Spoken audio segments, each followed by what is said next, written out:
time being. Yeah, good. Okay, good afternoon. Good morning, everybody. Welcome to the Committee on Transportation. This is a work session. We'll be doing 7 bills today. This live stream meeting, and it's on the committee's YouTube channel, and everybody who's participating via Zoom can be seen and heard when your mic is on. Speakers must be recognized before speaking. Meeting is also recorded and available on the committee's YouTube after the meeting is concluded. This is not a public meeting, it's a public session, a public hearing. It is in public. This is a work session for the committee to discuss various bills, and today we do have 7 of those. We'll list those off in a minute. But before we do that, we introduce the committee to everybody. So we'll do that rather quickly, starting with Senator Farren. Good morning, Senator Farren, sorry. You used to start in the afternoon. I am used to start. Mr. Chair. Good morning, folks. My name is Brad Fair. I represent the fine people of Senate District 3, which is the majority of Somerset County and the town of Rome in Kennebec County. Thank you, sir. Senator Chipman. Good morning, everyone. I'm Senator Ben Chipman. I represent Senate District 27, which is part of the city of Portland. Thank you, sir. Wayne Perry, Representative Perry. Not with us. Representative Dustin White. Not with us. Representative Mike Perkins. Good morning, sir. Mike Perkins, representing District Number 77, Oakland and Sydney. Thank you. Sir, Representative Mark Bryant is over in the state and local. Representative Bruce White. Hi, thank you. Yes, good morning, Senator Diamond and others. And I am from Waterville, District 109. Thank you. And Representative Lefty Tom Martin. Yeah, it's a challenge with the left hand for sure. Good morning, everyone. My name's Tom Martin. I represent House District 57, which is Sabattis Green. And the other one, I represent Lynn Williams, who, did I do you, Lynn? I don't think I did I? No. No. Representative Lynn Williams, who is the other, actually the same arm. So nice. I'm Representative Lynn Williams. I represent District 135, which is Bar Harbor, Lemoyne, and Mount Desert. Thank you very much. Representative Kevin O'Connell. Good afternoon, sir. I represent District 128, City of Brewer. Thank you, sir. Representative Rich Sebra. Thank you, Senator. I am Representative Rich Sebra. I represent District 68, the lovely towns of Naples, Sebago, Bowling, Cornish, and Parsonsfield, and yes, Senator Baldwin, the best of all. Thank you. Representative House Chair Danny Martin. Thank you, Mr. Chair. Good morning, folks. Danny Martin, House 150, located in northern Worcester County. Thank you. And I'm Bill Diamond, represent Senate District 26. Town of Wyndham is where I live. Sam Prower is our analyst. Karen Netto is an analyst, and Suzanne Voynick. We do financial matters, and Darlene Simino is our clerk. Thank you all, everybody. I want to just give the order of today's bills. Work sessions: 672, 1456, 1534, 1370, 1562, 227, and 991. And we will start with the work session on 672. I have to scoot over to another committee, and I'll be doing a presentation over there. Then I'll be right back. So, Mr. House Chair, Representative Martin, I'll leave it to your great hands, and I'll be back shortly. All right, thank you, Senator Diamond. LD 672, Sam. Thanks, Representative Martin. LD 672 is a resolve to study the feasibility of building a trail on the Mountain Division rail line. This resolve directs the Department of Economic and Community Development to coordinate with Maine DOT and the Governor's Office of Policy, Innovation, and the Future to conduct a feasibility study of the costs and benefits of compelling a paved multi-use trail on approximately 28 miles of state-owned rail track on the Mountain Division line connecting the town of Standish and the town of Freiburg.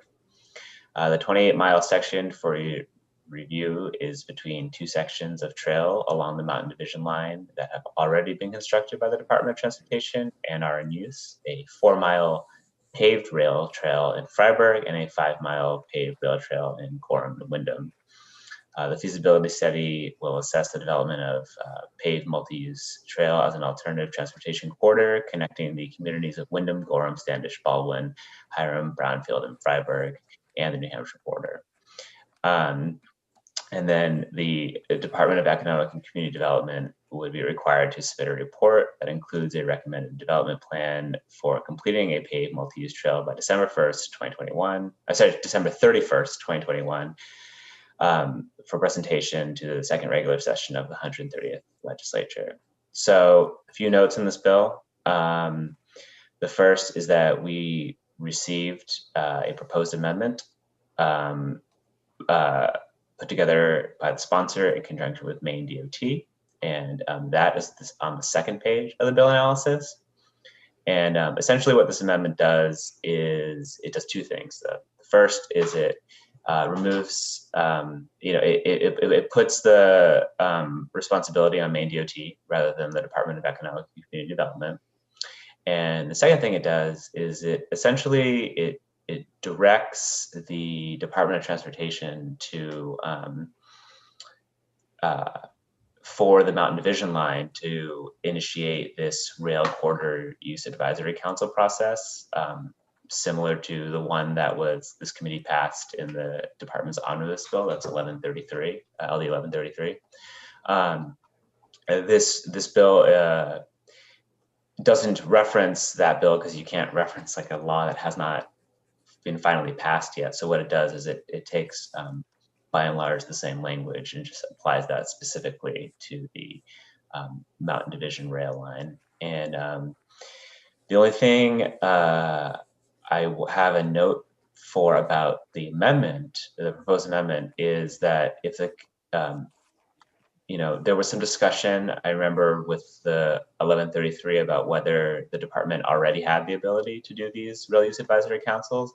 And it certainly seems like in the commissioners, in the legislation about the commissioner's authority, that the commissioner would have the ability to do something like this. But if the committee wants this specific process, to ensure that this specific process is used and wants the work to begin immediately, you might consider putting an emergency preamble on the bill, just so it could, be initiated as soon as possible. That's the one suggestion I had. I know the sponsors here may want to speak to the agreement with Maine DOT, and I know Maine DOT is also here and may also want to speak to it. But that's what I have for you so far. Yeah, thank you, Sam. Darlene, could you let in the sponsor and a representative from DOT, please? Senator Chipman. Thank you, Mr. Chair. I just had a couple questions, I guess, maybe for the department that do relate to that issue around the rail advisory committee that this committee passed a bill out to establish, and just wanted to ask them about that and how that would work in conjunction with this bill. Okay. Thank you, Senator. Are they with us? Can I could ask them a question or? Right. Yeah. Hold on, Senator. Ms. Fisher, are you in? I'm here, Representative Martin. Thank you. Yeah. I am Nina Fisher. I'm Deputy Commissioner of the Maine Department of Transportation, and I apologize, but when I was doing that really fun time travel into the attendee to panelist, I totally missed Senator Chipman's question. So if he could ask it again, I would be in a better position to answer. Thank you. So the question I have is, I guess, relates to what Sam had alluded to with the rail advisory committee that was set up through a bill 1133 that this committee passed.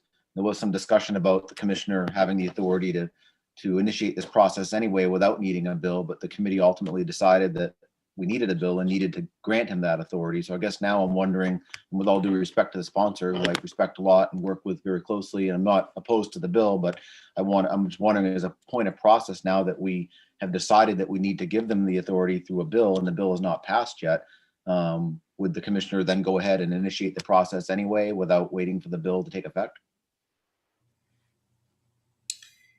Well, there's a bunch of questions in there. I'll try to back into them. So in reference to LD 1133, yes, you are accurate. The commissioner had that authority. However, we wanted to work in conjunction with the legislature on that process. So in this case, you folks are welcome to give us the authority to do this and to move forward in a faster pace. As Sam pointed out, 1133, I don't believe the committee amendment has been finalized yet, and it was not an emergency measure. So it would only go into effect 90 days post adjournment of the special session that you're currently in. I think Senator Bennett has a desire for this to move faster, and he could speak to whether or not he feels the legislation is what he'd like to see move forward. We agree that, for all practical purposes, we will follow the exact process outlined in 1133 for this particular study. Whether or not we are directed to do so, or whether or not we just do it as a trial run while we wait for 1133 to be fully in place, we await this guidance from the committee. So I have two other questions, Mr. Chair, and I can wait if others will have questions, or if you want me to ask them now, I'm happy to do that. Go ahead. Go ahead. So the two other questions I have is, with this bill, are we just talking about from Standish north on the line? We're not, because there was testimony about Gorham and some other towns that are south of Standish. So we're only talking about from Standish up to Freiburg or north of there. Is that correct? I think so. I mean, I think that might be a better question for the bill sponsor. I think he had outlined the path that he wants for the review to occur. Is that the case, Senator Bennett? Good morning, and thank you, Senator Shipman. Yes, the bill is designed to focus on that stretch of the rail, which is not being, the Wyndham Westbrook section is already subject to a feasibility study that the DOT is undertaking. And I think, obviously the DOT will, if this committee moves forward with this bill, and I hope you do, that it will be clear that this corridor is actually being evaluated very carefully by the DOT. And I think it would give a lot of assurance to the amazing amounts of enthusiasm you all heard yesterday. I mean, unprecedented, frankly, with 200 plus supporters. I think it would be really good to use this, as Ms. Fisher said, as sort of an expedited trial run on the 1133 experience, and just passing this bill will help orient everybody around that intent. Okay, but we're just talking about with the amendment and everything, just looking at Standish North. Okay, and then the third question I had is that whatever comes out of the process of looking at it with the amendment, any decision to ultimately build a trail on this rail line would come back to this committee to take up again. It wouldn't just be something that could happen. That's the case. Senator Chipman, if I may, that's correct. That's part of the process that would be outlined in 1133, and it's part of the in the Rail Preservation Act, that's a requirement anyway. And 1133 did not alter that requirement. Excellent, thank you.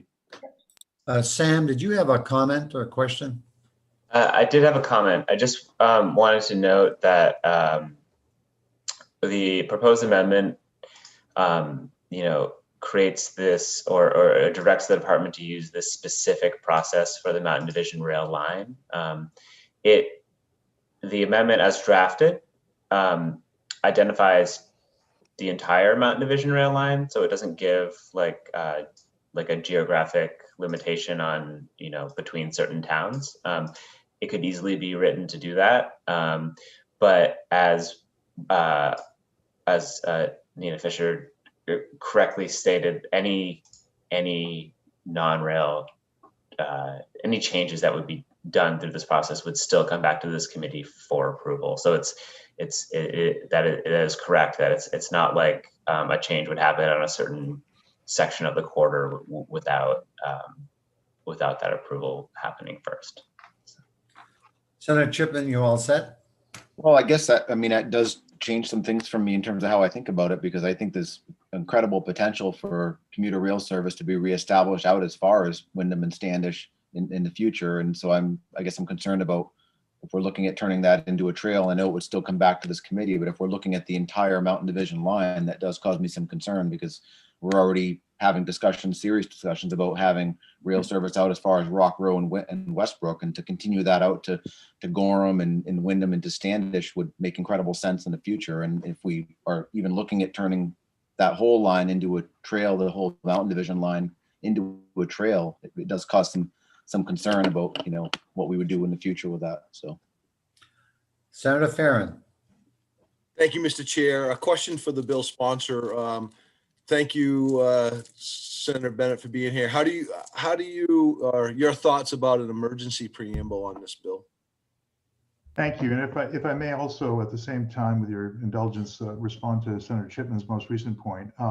I would really like to see an emergency enacted on this. I think, you know, people have waited almost 40 years for something to happen on this section of the line. And I think, you know, you could argue, well, you know, why not wait a bit longer? But I think that this whole process of 1133 could benefit from like intentionality of process and getting this done quickly. So I would support enthusiastically an emergency enactor. And thank you for that question. And with respect to Senator Chipman's point, I agree entirely about the vision that you just outlined. I think that there's great potentiality for the rail service out to essentially to Sebago Lake, out to Standish even, where the trail is compatible and lies next to the rail line. And I'd love to see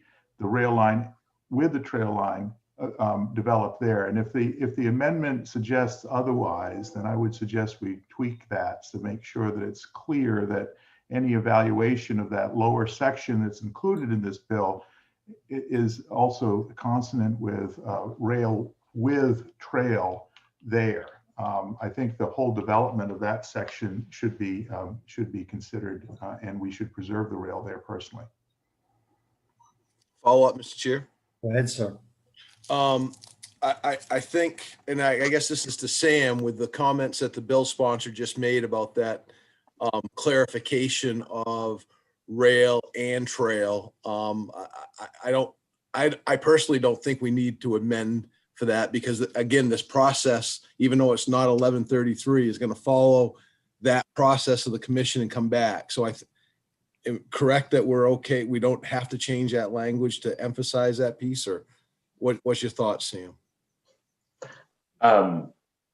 I think, you know,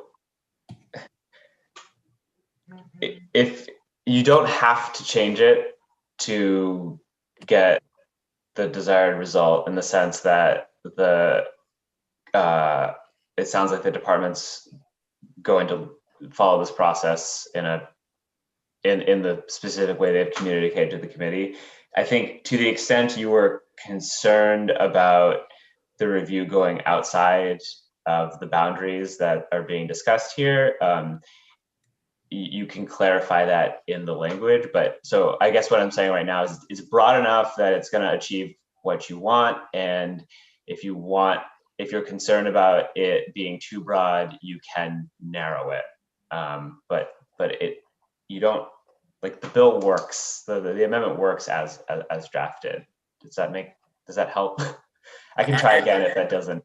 Yeah. No, Mr. Chair, it does for me. I guess I'd ask the question to either Deputy Commissioner Fisher or Mr. Moulton, one or the other, just making sure that I understand Senator Chipman's concerns about that. And I think Senator Bennett did a very good job of articulating his thoughts on that. And if that brings support to this, I'd rather have the amendment clean that up a little bit so that we're all good. I'll tell you, folks, here's where I'm coming from. I initially had concerns with this legislation, and I encouraged the sponsor and DOT to come up with something that's reasonable. As currently amended, I can fully support LD 672. And I'm not sure I share the same concern that Senator Chipman has, but Senator Chipman, go ahead. Yeah, thank you. I guess, I mean, the bill, when I heard about it, and I may even be a co-sponsor, I can't remember if I signed on, I was totally fine with it if we're talking about from Sebago Lake out, because I know that that's not very feasible for rail in the future. And the rail advocates that I've been working with on my bill and over the years seem to be fine with that. But that we did hear some testimony at the public hearing about Gorham and other towns that are south of Sebago Lake. And now, I'm hearing for the first time that the amendment includes the entire Mountain Division line, which does cause me concern. And I know we're just looking at it, but I don't know why we would spend time looking at something south of Sebago Lake if the intent is to have a trail that's north of Sebago Lake. So I guess I would just, to Senator Farren's point, with all due respect to the sponsor, ask that if we can just clarify that and clean it up in the language so that we're specifically looking at from Sebago Lake out. I mean, that just seems to make much more sense to me. So we're all on the same page, and there's no disagreement about what we're looking at, and there's no cause for concern from rail advocates that want to expand rail out to Standish, because we're only looking at from Sebago Lake out. If we could clarify that, that would, I think, be much better, and something we could all be on the same page with, perhaps. Yeah, thank you, Senator. Before I go to Sam here and Senator Farren, can the department and or the sponsor respond to Senator Chipman's concern, and any thoughts on what he's suggesting? Nina? Sure. Thank you, Representative Martin. And the sponsor's welcome to chime in as well. It is his legislation that we're happy to work with him on. We're fine with the towns being stipulated. And, just as a reminder, because this is essentially I wrote down 1133 experience that Senator Bennett said. I really like that, maybe for like my next rock band name. But this is a mini version of 1133, right? It's corridor specific. And the entire purpose behind this Rail Trail Advisory Council is to weigh competing measures against each other. So I'm all for stipulating the towns that Senator Bennett wants us to examine, where the path is. We're A-okay with that, whatever he chooses to do. If it goes further south too, because of whatever reason, not to derail this, but the whole purpose of this advisory council is to allow competing measures a public forum to express their ideas and their economic impact statements on this purpose. So that we're expecting there to be people who want to see rail restored, and we're expecting people to, although with this one, the overwhelming testimony and support was pretty overwhelming. The process itself is inherently going to create opposing views. So we're not afraid of that. We're expecting that. That said, whatever the sponsor wants to delineate for this trail, we're fine with. All right. I just lost you guys here. We see you. We see and hear you. Yeah, I just lost you. Hold on. I don't know what happened here. I'm coming.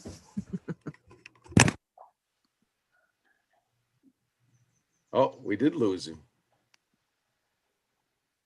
All right, let's wrap this schedule up.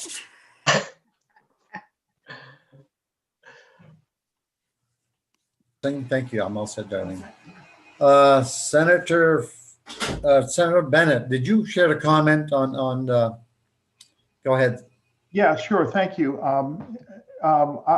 As I said, the original bill related to that section of the, I'm perfectly fine constraining the amendment to that stretch, and then the rest of the process for 1133 can incorporate the other part of that, and I think that would be expected anyway. So yeah, if we could get that clarity, I think it's good. I think it would be great to send a message to all the people that are enthusiastic and been waiting years for this, and anything to narrow this up in a comfortable way.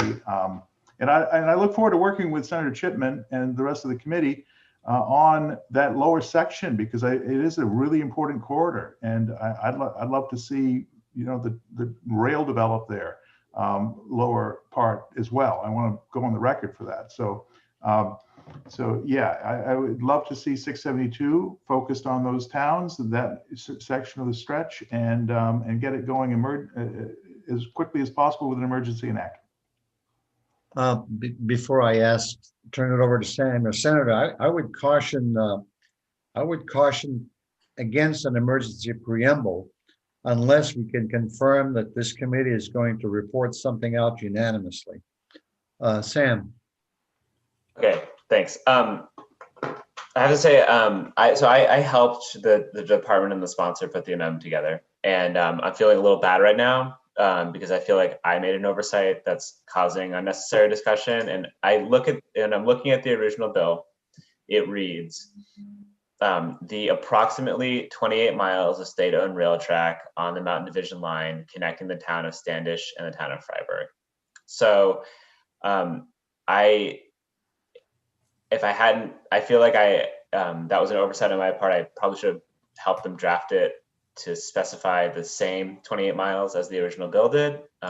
And so I just wanted to share that with the committee to clarify that this feels on my part like a drafting oversight that may be creating more discussion than would have otherwise happened. So I just wanted to point that out for everybody. All right, we're gonna clarify that here and hopefully get somebody to put a motion in order. Senator Farren.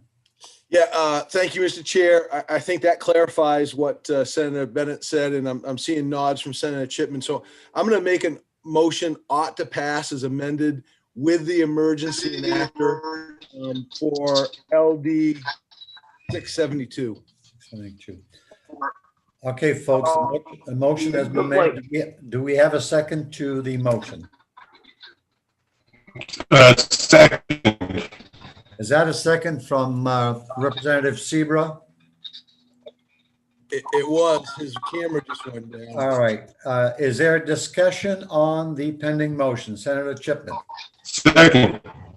I didn't hear in Thank you, the motion. Representative. Senator Chipman. I'm not sure if Senator Farren included in the motion. I didn't hear him mention in the motion that we would also in the amendment be bringing that language back that Sam referred to, the 28-mile stretch. Yes. If we could bring that into the amendment as well, if Senator Farren's open to that, so that it brings back that language that was in the original bill, Standish to Freiburg, 28-mile stretch. Yeah, sorry, Mr. Chair. Yeah, Go ahead. Senator Chipman, my understanding was after when Sam came back on that those limits are in the original language, which will be in the amendment. So I didn't add that, but we can do language review, obviously, to make sure that's there. But from what I interpreted from what Sam said, that is in the original amendment in the original bill. So we'll be all right. So Sam, is that your understanding that would be part of the amended version of the bill, that it would be constricted to the 28 miles from Standish to Freiburg? Go ahead. I didn't realize I was on mute. That was my understanding. Yes. Okay, thank you.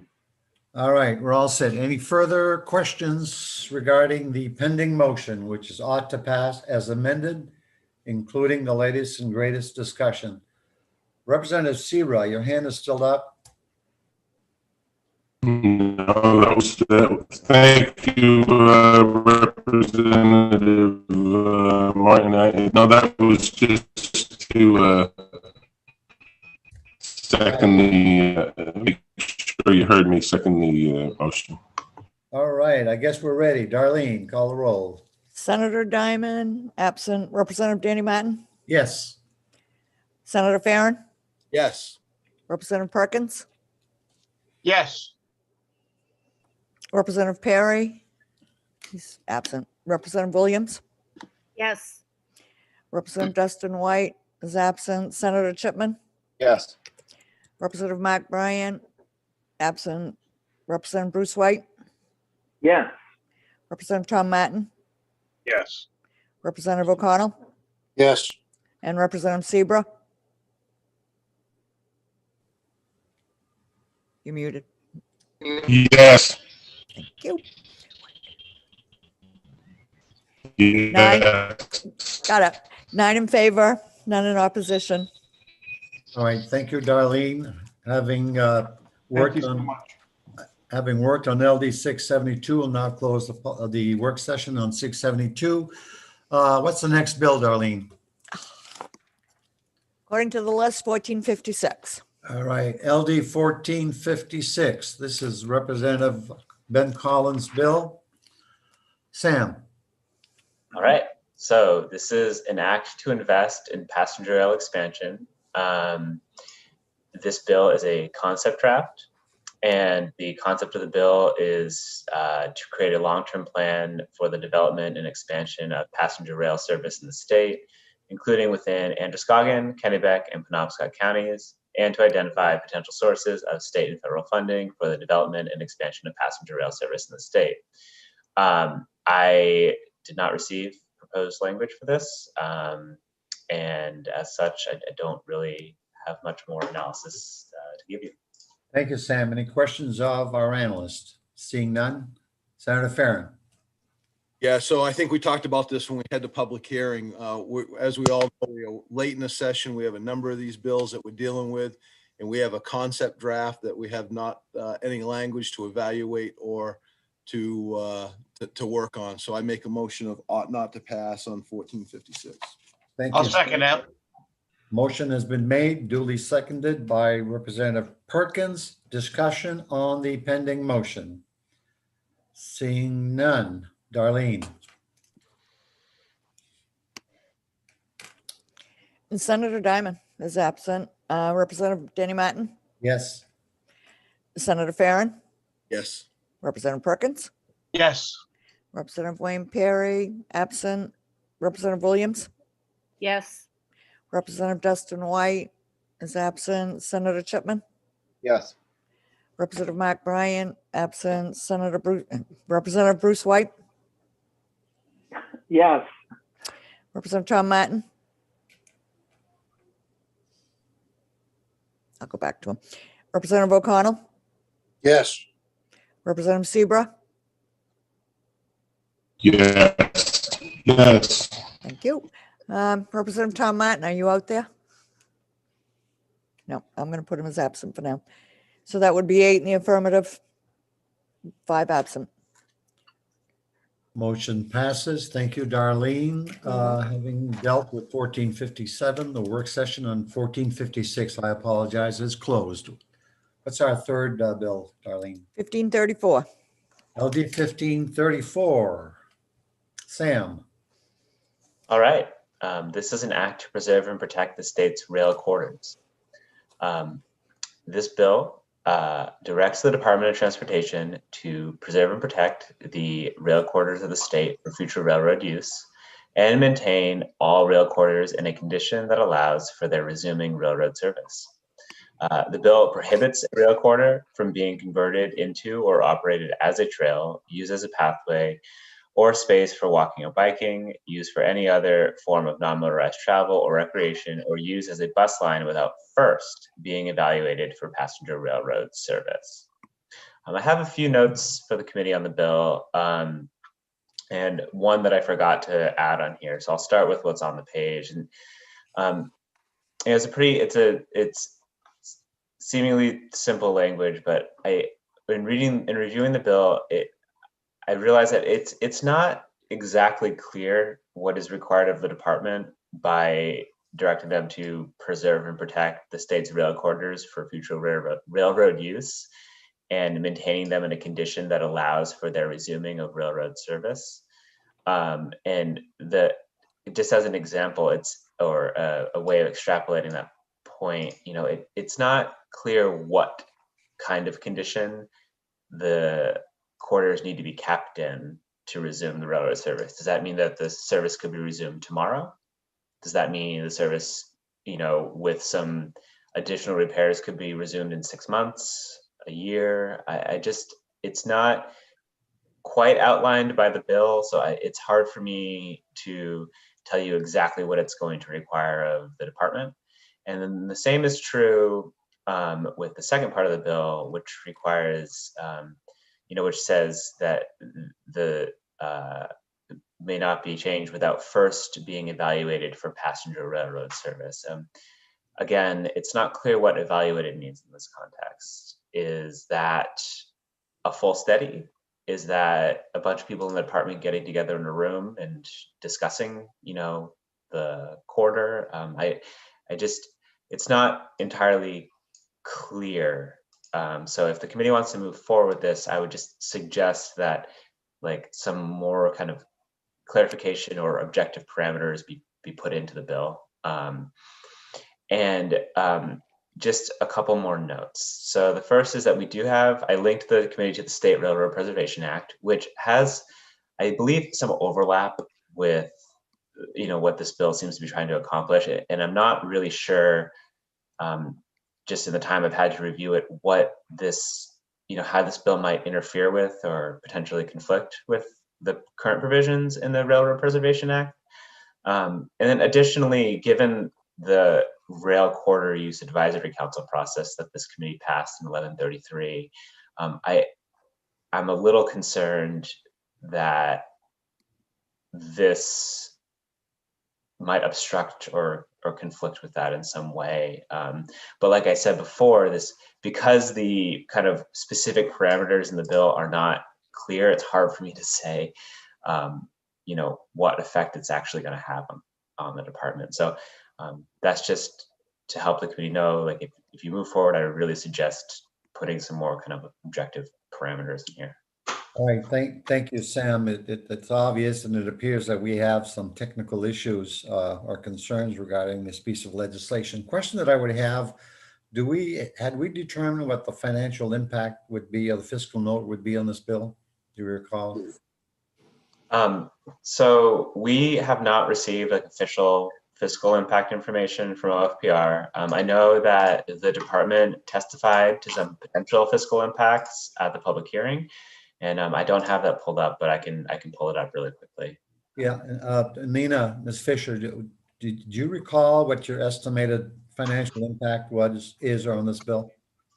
Yes, thank you, Representative. It depends on what federal class we're required to upgrade to. So the range is from 500,000 to 1 million a mile. So we're looking at potentially $192 million fiscal note. Thank you, Senator Farren. Well, that answers one of the questions head right off the gate. And I think Sam brought up the technical issues as well as the overlap with LD 1133 and some of the provisions that we already have in place, and the list goes on. So I'm going to make a motion of ought not to pass on LD 1534.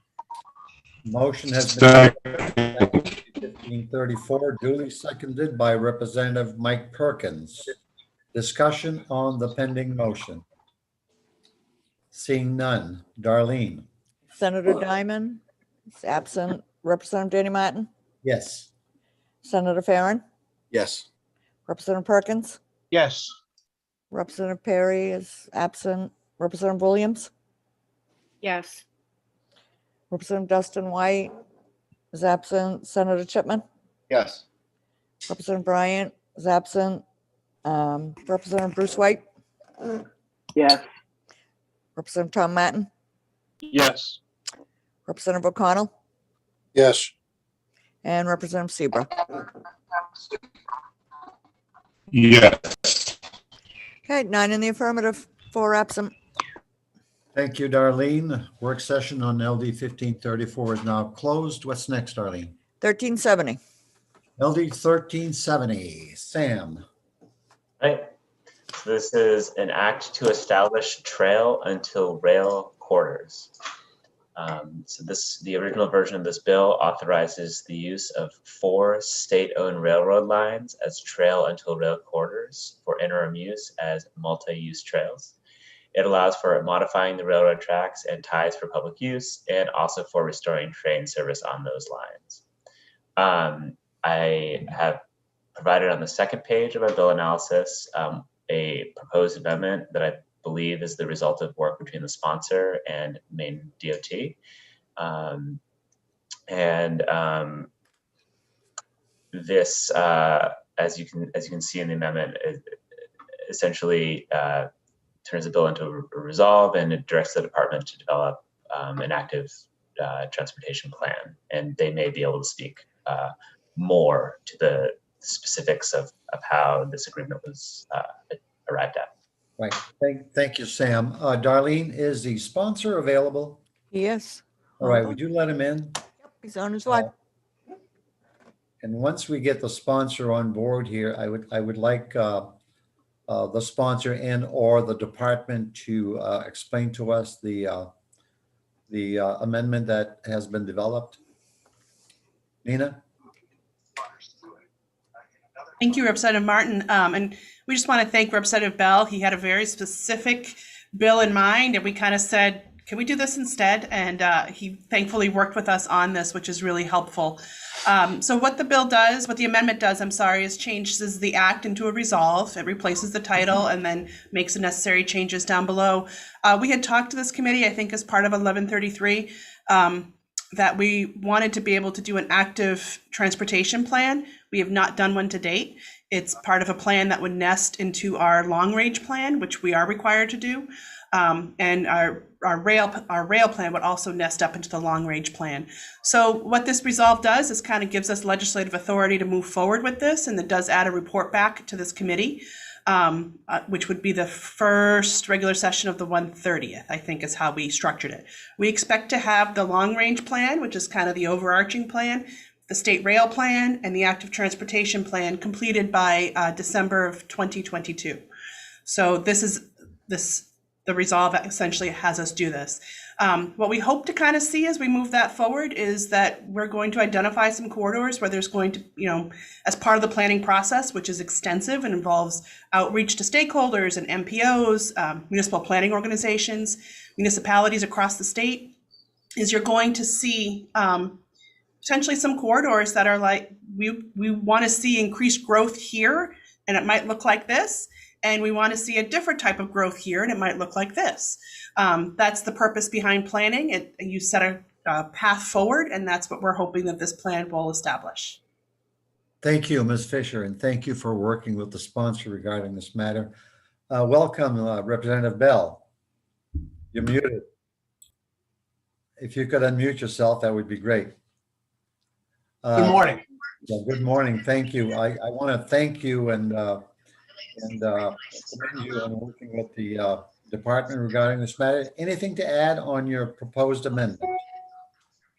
I don't.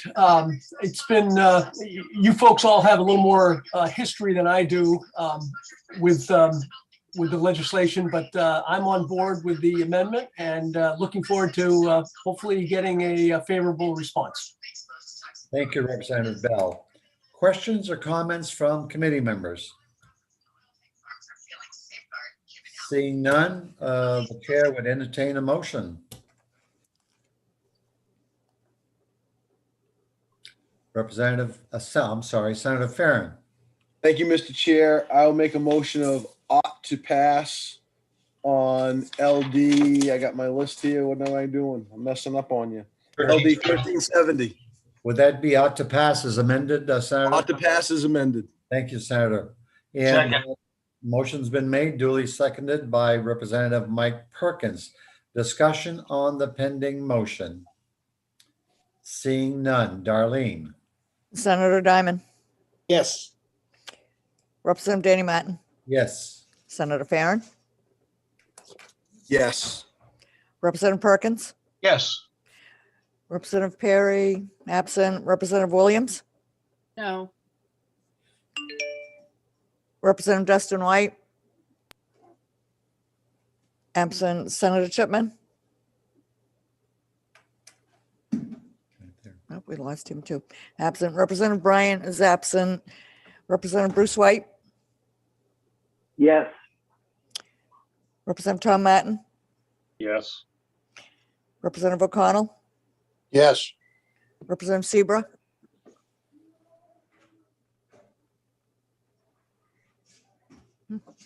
Lost him too. Well, I've got 7 in the affirmative. 1, is it, Lynn, is it going to be ought not to pass? Ought to pass? Yes. The minority report is? Ought not to pass? Ought not to pass, yes. Thank you. Thank you, Darlene. Work session on LD 1370 is now closed. Senator Diamond, you get the gavel. Oh, thank you very much. Thank you for doing such a good job. No surprise. Thank you very much, Representative Martin.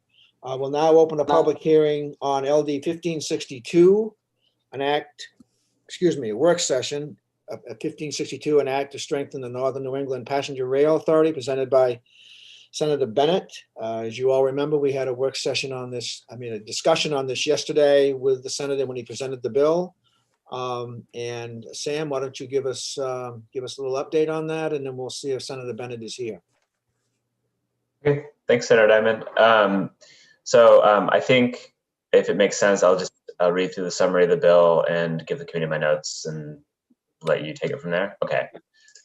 So bear with me because there are a few components to this bill. So this bill is the following. It establishes the State Passenger Rail Fund and transfers all funds from the Automobile and Truck Rental Sales Tax that's currently in the Multimodal Transportation Fund to the State Passenger Rail Fund. Second, it directs the Northern New England Passenger Rail Authority to hire additional executive management and staff positions. Third, it creates 2 new director positions on the NEPRA Board of Directors. Fourth, it directs the Department of Transportation and NEPRA to enter into agreements to transfer all state rail assets the department controls to the Northern New England Passenger Rail Authority. Fifth, it directs the Department of Transportation to develop a plan to allow for the recreational use of certain rail corridors while also preserving the corridors for future passenger rail development. Sixth, it directs the Department of Transportation to conduct a review of existing laws relevant to state rail assets and submit a report to this committee no later than January 1st, 2022, identifying any legislation necessary to facilitate the transfer of rail assets to the Northern New England Passenger Rail Authority. And that piece, just to pause there for a second, that piece is really just, it's like a typical kind of like cleanup piece whenever we do like big transfers of a statutory authority or assets or something. That piece is kind of there to make sure that anything's missed gets caught. And then seventh, it directs NEPRA to look into options for issuing bonds necessary to carry out its responsibilities under Title 23, Chapter 621, and report its findings to this committee no later than January 1st, 2022. I don't have a ton of notes on this bill. Everything from like a technical standpoint and a legal standpoint seems to function correctly. The one thing I will note is that it is uncommon to have board members of a quasi-independent agency elect their fellow board members. We did a preliminary review on this, and I think if you really want to go forward with that, it is okay, but I just will note that it is it's uncommon. So. Thank you, Sam. Are there questions of Sam? Is the sponsor here, Senator Bennett? He's not. He's not. Okay, then he made it, I thought, rather clear yesterday, given all the things this bill would do, that it probably wasn't something that he would want to proceed with. I was pleased to have him say that. Does the committee want to hear from anyone else? Is the committee interested in hearing from DOT on this or anyone else? I know Patricia Quinn from NEPRA is also here. And Patricia, Ms. Quinn is here. Does the committee have any questions of any of those people? I don't want to scare you. Senator Farren? Thank you, Mr. Chair. I spoke with Senator Bennett, and he is fine with us disposing of this bill. He made that pretty clear yesterday. And so with that being said, I'll make a motion of ought not to pass on LD 1562. Motion is made, ought not to pass on LD 1562. Is there a second? Second, Mike Perkins. Second, discussion by the committee. Seeing none, Darlene, it's yours. Senator Diamond, Yes. Representative Danny Matton, Yes. Senator Farren, Yes. Representative Perkins, Yes. Representative Perry is absent, Representative Williams, Yes. Representative Dustin White, absent, Senator Chipman, Yes. Representative Mark Bryan, absent, Representative Bruce White, Yes. Representative Tom Martin, Yes. Representative O'Connell, Yes. and Representative Seabra is absent. 10 in the affirmative, 0 in the negative. The motion ought not to pass prevails, 10-0, and therefore we'll close the public hearing on LD 1562. We'll now Mr. open the Chair? public hearing. Mr. Chair? Yes. Just a clarification, a question to House Chair Martin and Sam on LD 672 that we just passed as amended. Right. I just want clarification that we did include the emergency enactor in that vote. That's correct. Okay, great. I'm glad you asked that, Senator Farren, because originally I counseled against putting an emergency preamble unless we could get a unanimous report, which we did. I'm pleased to hear that your amendment, your motion rather, also included an emergency preamble. Is that correct, Sam?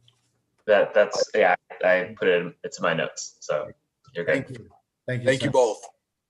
Thank you very much for clarifying that. I was not here for it, but it sounds like that went very well. We'll now open the work session on LD 227. Resolve to conduct a feasibility study for extending passenger rail service from Brunswick through Augusta and Waterville to Bangor. And it was presented by Senator Baldacci. Sam, we'll go to you.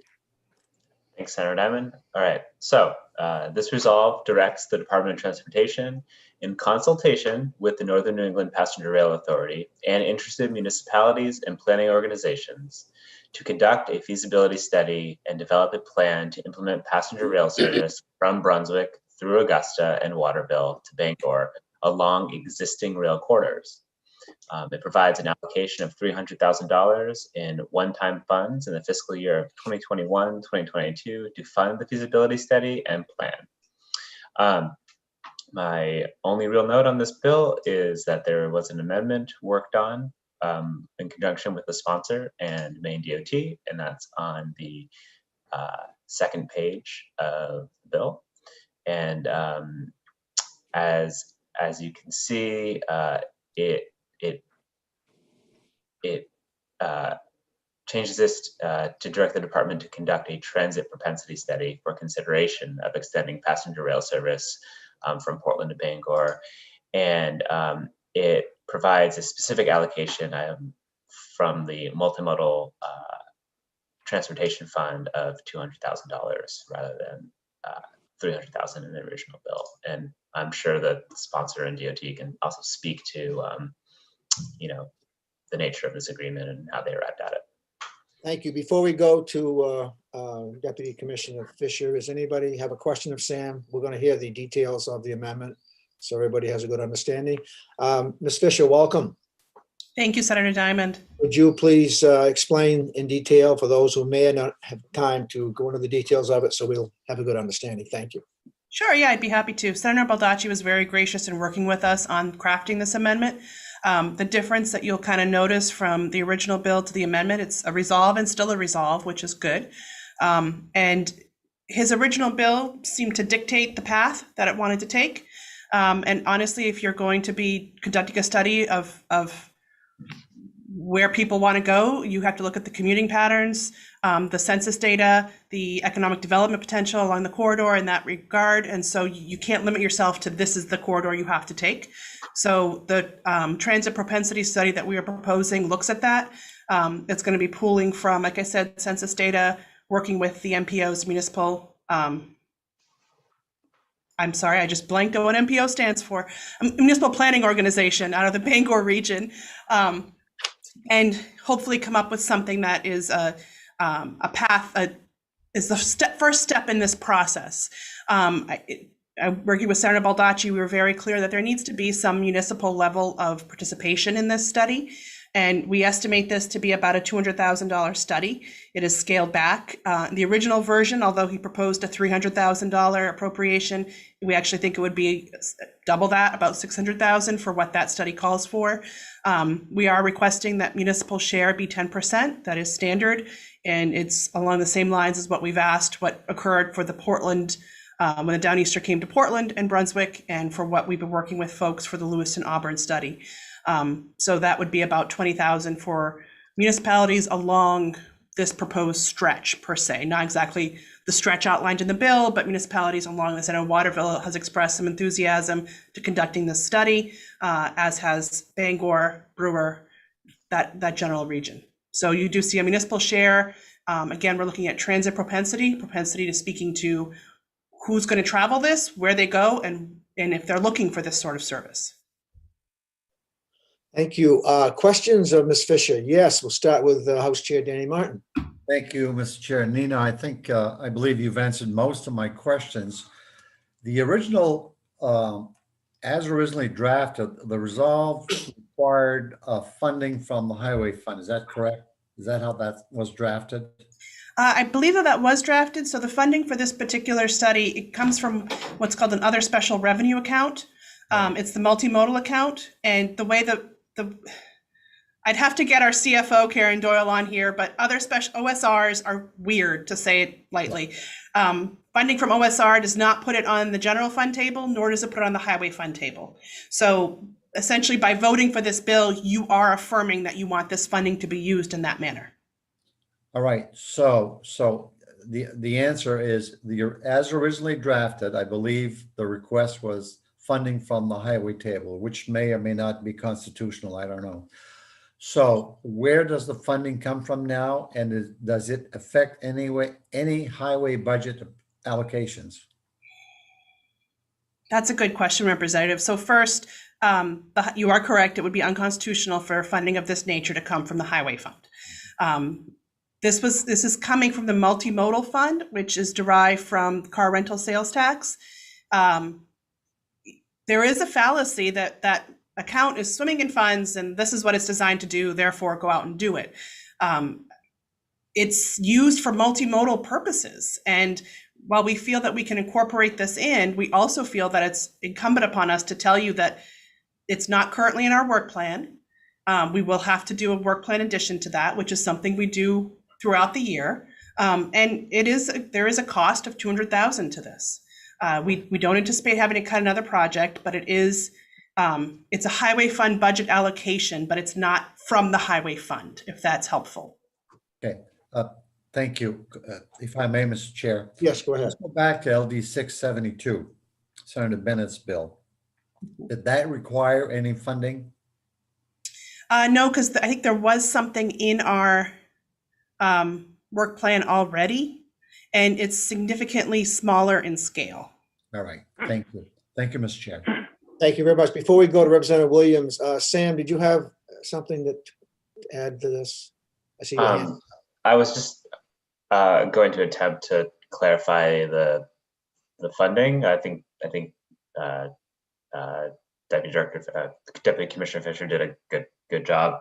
But if anyone wants, like, I pulled up the fiscal note for the original bill, and I just wanted to confirm that the original bill would come from the highway fund, and the amendment doesn't. Okay, very good. We may come back to you, Representative Bruce White. Thank you, Senator Diamond. This question would be for Deputy Commissioner Fisher, I believe, regarding the 10% that would be that 10% is divided between which communities, and what would be the timing that they would need to, send that money to somebody? Yep, that's a good question, Representative. So as we indicated with the sponsor yesterday, when we informed them that provision was kind of part of the compromise that we're hoping to achieve through this process, we will work with any municipality. We will appear before any city council.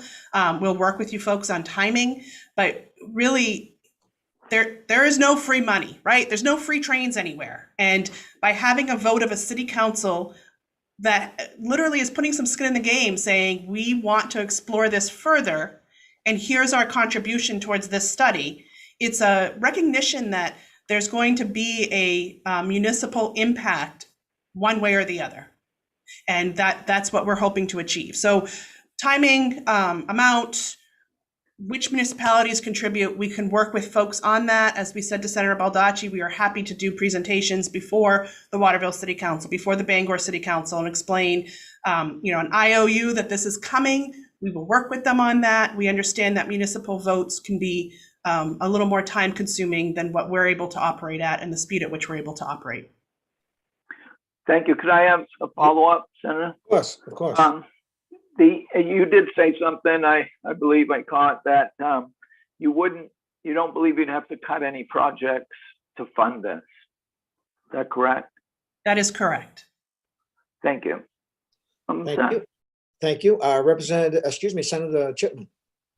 Yeah, I just have three questions, I guess, and want to confirm what you'd said, Deputy Commissioner, in your speaking just a few minutes ago. So on this bill, it sounds like with the amendment, there's a specific allocation of a certain amount from the multimodal fund to do the study, and that's 200,000. And you think it makes sense to have a specific allocation number on the dollar amount? I think because that this is an OSR account that it's coming from, and therefore it will not end up on any table, that we need to include the allocation so this committee knows what they are voting to spend money on. Okay. It's not like this bill is going to come back to you and end up on the highway fund table or the general fund table. In an allocation of this size, we feel that it's necessary for you folks to take an affirmative or a negative vote on that expenditure. Okay, I mean, I'm asking about this bill, but also in thinking about, my bill in the same regard, and we're having conversations about that, which we'll talk to when we get to that work session, but I just wanted to clarify that. So we think it does make sense to have a specific amount, which I agree with.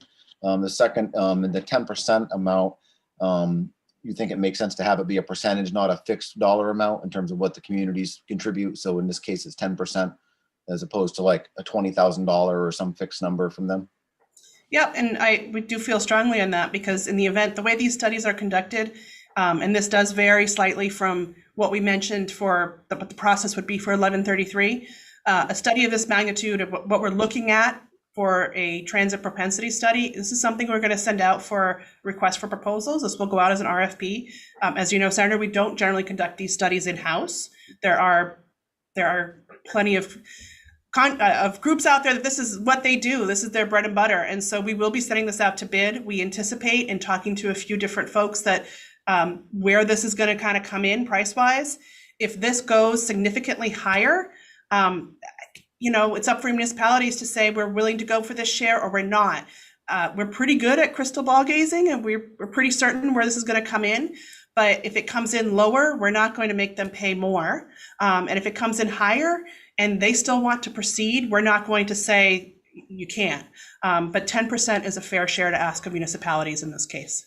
Okay. No, and I totally agree. Again, just thinking about this conversation about this bill and in relation to my bill, I'm just asking this question because the conversations we're having on my bill, we're talking about a dollar amount, and we can get to that with a work session on that. But I think the percentage, totally makes sense because the cost of the study could be a little bit more, a little bit less or something. And so having the percentage as opposed to a fixed dollar amount, I think it makes sense to me. And then the third question is about routes. I mean, I think you had said you didn't think it made sense to specify routes because I had conversed with Senator Baldacci last night about it. And he said his bill didn't specify routes, and you're confirming that, and you don't think that makes sense to specify this route or that route, but really just to look at all the options? Not at this stage in the study. Specifying the exact route is picking a winner over a loser per se. I mean, it's putting it's putting the caboose before the engine, and I don't think that that's what anyone wants to do in this situation. And Senator Chipman, I think when we get to your bill, LD 991, these are different, and these are different for a myriad of reasons. This transit propensity study is similar to one that was done in Lewis and Auburn, I believe 2, maybe 3 studies ago. So we're at very different stages as to what we're looking for. If that's helpful for folks, because I know a lot of members around this horseshoe have heard us talking about the studies that we've done in Lewis and Auburn. So this one does have this is a preliminary study. Lewis and Auburn's in a different position. Okay, great. Thank you. Thank you very much. Sam, you had something to add. Yes. I just wanted to clarify for the committee in regard to the allocation in the bill, the $200,000 from the multimodal transportation fund. If that were not, if the specific dollar amount were not included, and it just said, the bill just said something like, and funding for this will be through the multimodal transportation fund, that number would end up in the fiscal note, I think, anyways, because OFPR would probably reach out to the department and say, how much does this cost? And the department would say $200,000, and it would end up in the fiscal note. So I just wanted to clarify that for the committee. Thank you. Any questions for Sam? We'll have plenty of time to talk about this for sure. The Senator Baldacci, you're here with us now. You've heard probably not all of the discussion, but anything you'd like to add for the committee's purpose? No, just a couple of relatively minor points. We did work this out. I'm excited to see this happen. I spoke after I spoke with the you folks yesterday. I spoke with the mayor and the city manager of Bangor. City manager does not feel it's going to be a problem to include this 20,000 in the budget that's going to be approved at the end of June.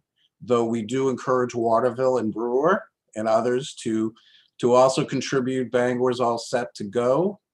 Bangor's all set to go for the study and all set to go to put in the 20,000. So we're all ready, and we're just ready to work with the Department of Transportation. I know there are a number of different routes to Bangor. I'm fine about evaluating all of them because that would be important regardless of how we proceeded in this matter, because we're talking about a significant amount of public investment. So I'm very happy with what we've worked out. The city of Bangor, as I said, is all ready to go, and very much appreciate the work of this committee and helping to make that happen. Thank you. Any questions of Senator Baldacci? Senator Farren. Not necessarily for Senator Baldacci. I think part of the discussion over the group. I mean, this is the first detailed work session we've had on the details of the amendment, and I did speak with the senator early on that I had a couple concerns. One is that we know we have $1 billion structural gap in our roads and bridges and everything else, and as long as the money wasn't coming from the repair of that infrastructure and the investment in that infrastructure, I could get behind it. So I'm glad to hear Deputy Commissioner Fisher talk about how that funding piece would go. The second piece was that I think that the communities need to have some skin in the game, quite honestly, representing a very rural part of Maine up through Jackman, the Canadian border. They're paying for part of this, and we can talk about statewide economic development and everything else, but there's other things that go along with it. My only concern, and I guess I'd talk about it a little bit and see what other members of the committee, I know Nina talked about the 10% that was fair. I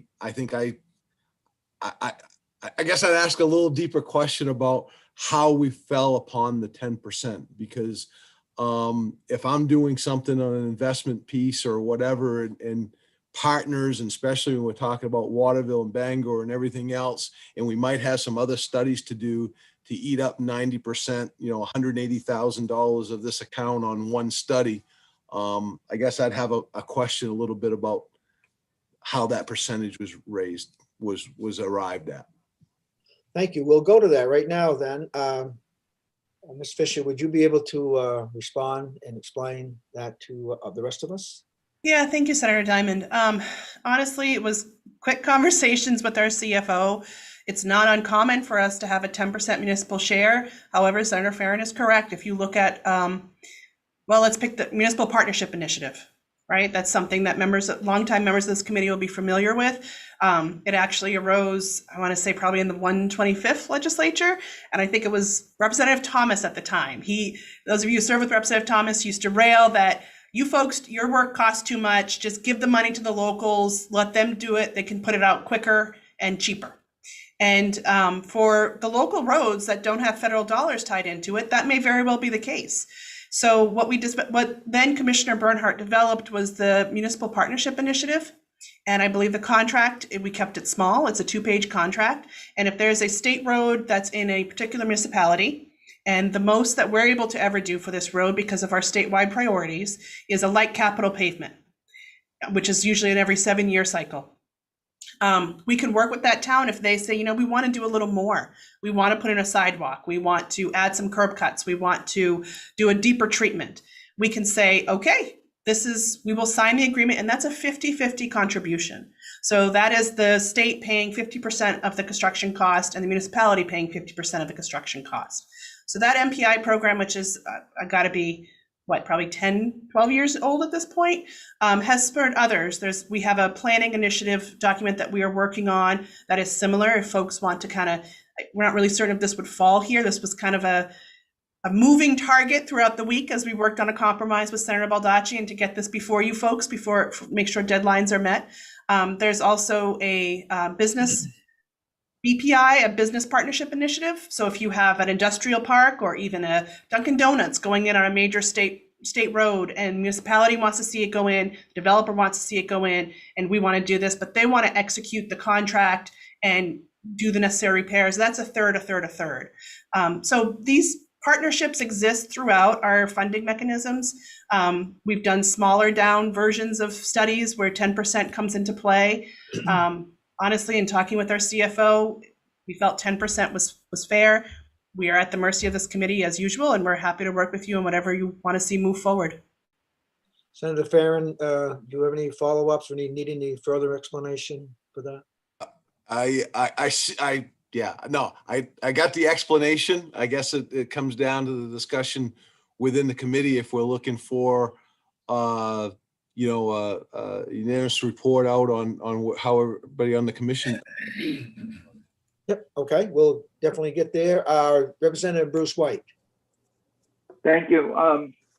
As I mentioned yesterday, I think in the public hearing, is that we'll be discussing, we'll never have money, to do it per se. I mean, we're always going to say the money can be spent on something else. So I really think that now's the time to get it done and find out how feasible it is.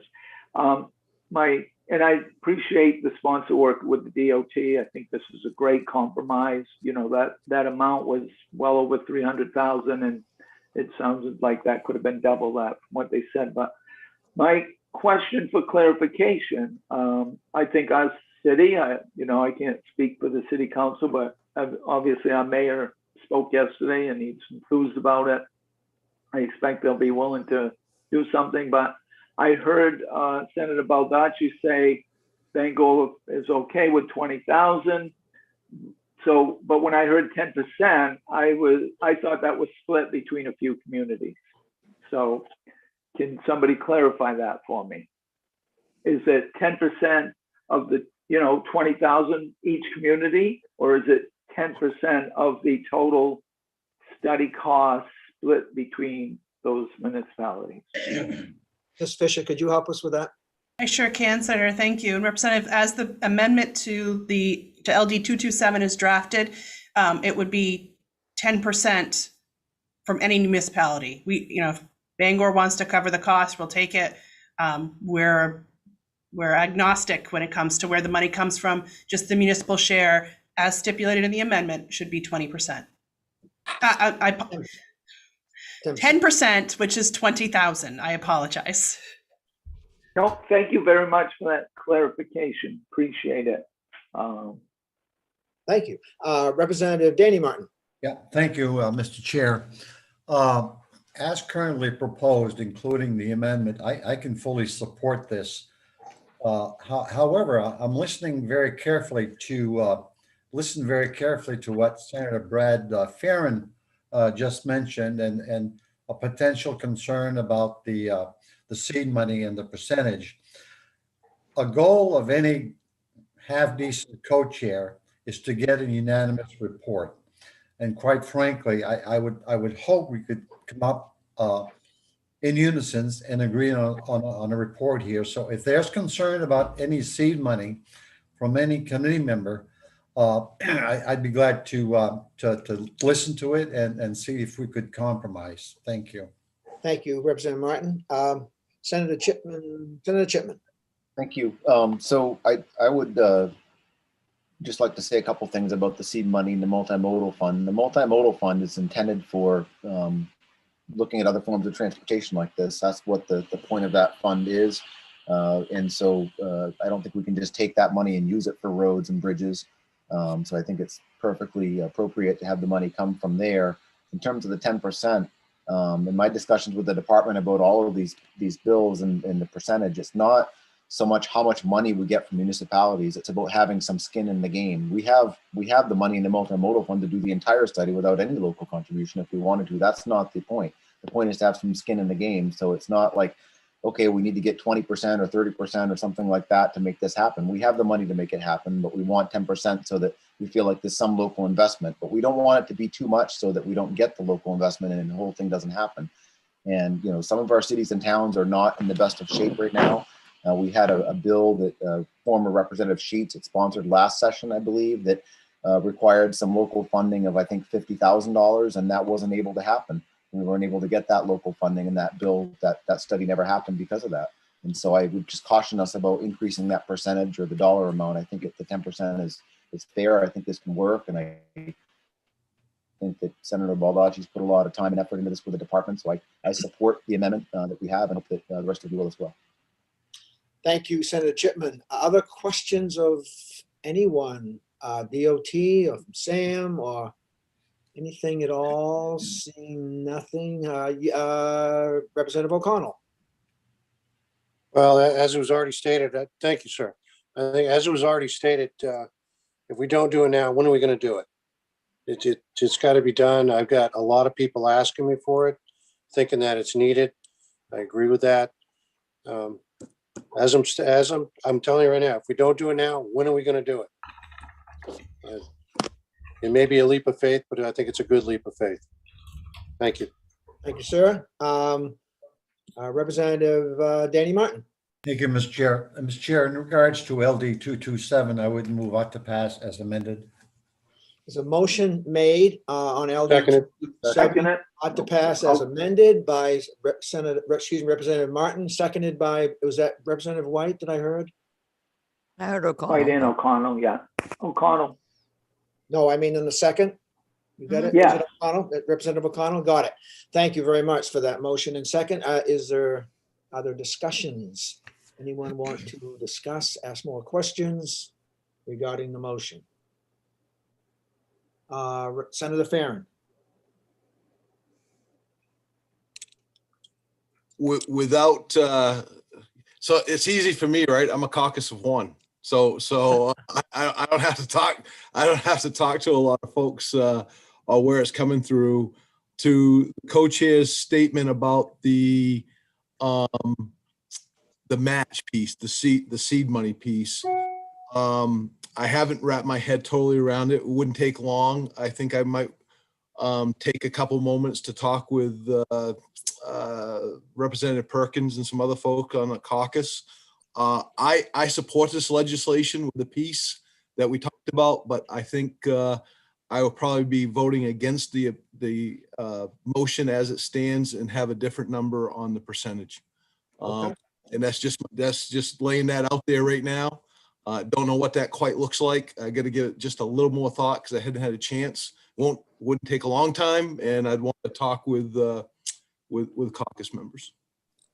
Okay, Representative Danny Martin. Yeah, thank you, Mr. Chair. I'm listening to Senator Farren's comments here and observation. Are you asking for more time, Senator, to discuss this? Could you support it if the percentage and the seed money was different? I guess I think that's what I was saying, Mr. Chair, Co-Chair. Yeah, Danny, that's what I was getting to in a roundabout way. So you go ahead, Representative Martin. Did you have something else you wanted to say? No, I'm just wondering. I mean, there's always an opportunity for me to withdraw my motion if you want to further discuss it. In lieu of having a divided report, I guess is where I'm coming from. Good point. Senator Farren, when you say you need a little time, are you talking 10 minutes time or are you talking days? Oh, Mr. Chair, I don't have days. I don't think any of us do. So are you saying maybe you want a little break for a few minutes while you do that? Because we can do that if that helps. And I think we all need to just a little bit of conversation about what we're thinking about the proposal would be, and if there is a compromise, folks might not want to move off the 10%. You don't know that either. Well, again, the question I have is, I'm trying to see if we can fit this in today in a reasonable amount of time. I'd love to, Mr. So Chair. would 10 minutes be enough for that, or is that not enough? I think so. All right. Thanks. Uh, Mr. Chair, if I yes. may. Representative Martin? We still have to deal with LD 991, and I don't think that's going to take a whole lot of discussion. We could deal with that, take a break, and see if what we can come up with in regards to 227. Yes, we could, and it fits in pretty well actually with the whole scheme of things. So if the committee is willing, and someone, because there can be no debate on this motion, but if somebody wants to, understanding what we're looking at, if somebody wants to move to table, that'll preserve all the motions the way they are. And if we get a second, we'll take a vote, and then we will, if that prevails, we'll move on to 991. Then we'll come back to this 227. So that's the position we could be in right now if somebody wants to make such a motion. Representative Martin. I'll make that motion, Mr. Chair. Move to table. Motion by Representative Williams to table. Is there a second? Second, thank you. No discussion allowed. So Darlene. Senator Diamond, Yes. Representative Danny Martin, Yes. Senator Farren, Yes. Representative Perkins, Yes. Representative Perry is not here, Representative Williams, Yes. Representative Dustin White is absent, Senator Chipman, Yes. Representative Mark Bryant, Yes. Representative Bruce White, Yes. Representative Tom Martin, Yes. Representative Kevin O'Connell, Yes, for Senator Farrell. and Representative Seabra is absent. So you got 3 absent, 10 in favor of the tabling Motion motion. to table prevails 10-0. So we will put that aside for the moment, and we'll go on to beginning our work session on LD 991, which is the resolve directing the Department of Transportation to complete a flexibility analysis to initiate a commuter and passenger train service between Portland, Lewiston, and Auburn area, presented by Senator Chipman. Sam, I don't want you to go through the whole thing here, but if you have any brief comments you want to make before Senator Chipman talks to the committee, then certainly we want to do that. And then we'll see if the committee has any questions after Senator Chipman talks. Yeah, I think thanks, Senator Diamond. I think it might be beneficial for me just to read the brief, very like two sentence summary, and then just note what the Department of Transportation have provided. That'll be fine. Okay, great. So this resolve directs the Department of Transportation, in consultation with the Northern New England Passenger Rail Authority and interested municipalities and planning organizations, to complete a feasibility analysis to implement passenger rail service from Portland to downtown Lewiston, and it appropriates one-time funds of $250,000 for the analysis. I attached on the second page of my bill analysis a proposed amendment offered by the Department of Transportation. And I believe that this proposed amendment is coming just from Maine DOT. And I believe that the department and Senator Chipman have been in discussions, but I don't know where those have landed in terms of, support for any specific amendments. So I'm sure Senator Chipman might have more to say about that, and that's where I'm going to leave it. Thank you, Sam. Senator Chipman, would you give us the committee an update on where you're at, and then we'll ask the department's input as well, and then we'll decide what we're going to do. Great. Thank you, Senator Diamond. So I've had lots of conversations with the department over the last, let's say, couple of weeks now on this amendment, and pretty much every day I've had phone conversations, emails, and texting with Megan Russo from the department about the amendment and all the different aspects that are in it. And they've made some changes. I'm not sure what Sam has as the latest version. I got a new version from Ms. Russo last night, and had more conversation with her up until literally just a couple of minutes before 9 o'clock this morning. There's still some aspects of the amendment that we want to discuss further with the department and work out some agreement on, hope to work out some agreement so that we're on the same page. We're not necessarily on the same page right now, and I don't rather than bore the committee or spend a lot of time with the committee and getting into the weeds on this, what I'd like to do, and I talked to Senator Diamond before the work session started this morning, is ask for just a little bit more time until Tuesday to work out the details so that we have something that we're all on the same page with, that's clean, that we can come to the committee with and say, here's where we are, and not waste a lot of time. And so I know that everything's getting down to the wire with committee work, and I know that myself being the chair of another committee, we're meeting next week to finish our work, and I know things are getting down to the wire, but I think that it might really be beneficial just to have just a couple of more days to work out some of these things, so that the rail advocates that I'm working with and the trail folks I've been talking with and the department and myself are all, and the co-sponsors are all on the same page on this. So, Senator Chairman, I have a question. I mean, I think if it sounds like you're certainly within reach of an agreement, are both sides or all sides at a point where they're willing to give a little to come to an agreement if we delay this until Tuesday? In other words, are there any stone walls there on any side that's not going to be making? So I mean, I don't get a sense that anybody is at a point where they're digging in and saying we're not willing to work with you on this stuff. I mean, the department's certainly been willing to work with me, and they've added some things into the amendment that they've come up with, and we've made several changes and tweaks to the language of the amendment over the last couple of days. And I don't think we're at a point where we're not able to work together, and certainly work together to work out the rest of it. So yeah, I do think that we can hopefully get to something we're on the same page with. All right. Before we go to talk with Ms. Fisher, I think Representative Martin had a question. Senator, yeah, I do. I'm ready to make a motion. However, maybe we want to hear from. Yeah, if you wouldn't mind holding that just a little bit, then we'll come to that. That's correct. Ms. Fisher, would you want to just add to, from the department side, how you see things coming here? Sure. Thank you, Senator Diamond. And thank you, Senator Chipman, for your kind words. We always enjoy working with you or any member of this committee. We do have some pretty hard and fast lines that we're starting to really bump up against. I know from my position and the department's position, we are curious as to how the vote on the other LD that we've tabled is going to go, because that municipal share, I think, will impact what we do moving forward on 991. And so I don't think it's a stretch to say we're going to try to mirror that as we move forward.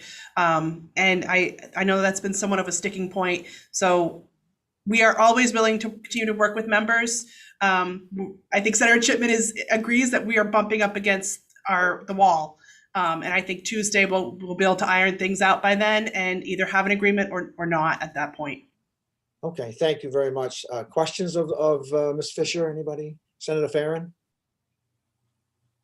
Thank you, Mr. Chair. Just because I think I know where we're going with a little bit more time, and we're running out of time on that end. So I would like to ask a couple questions to either Senator Chipman or to that will help me speed along if we see this amendment and where we're at when we're doing some things. And first of all, through this whole process, we've heard a lot about federal money, right? And have we seen anything with the Recovery Act or with the infrastructure speak that's coming from the federal government? Have we seen any signs that the feds will be changing the criteria for the federal funding requirements specifically for rail expansion? Ms. Fisher? Sure. Thank you, Senator. We have not.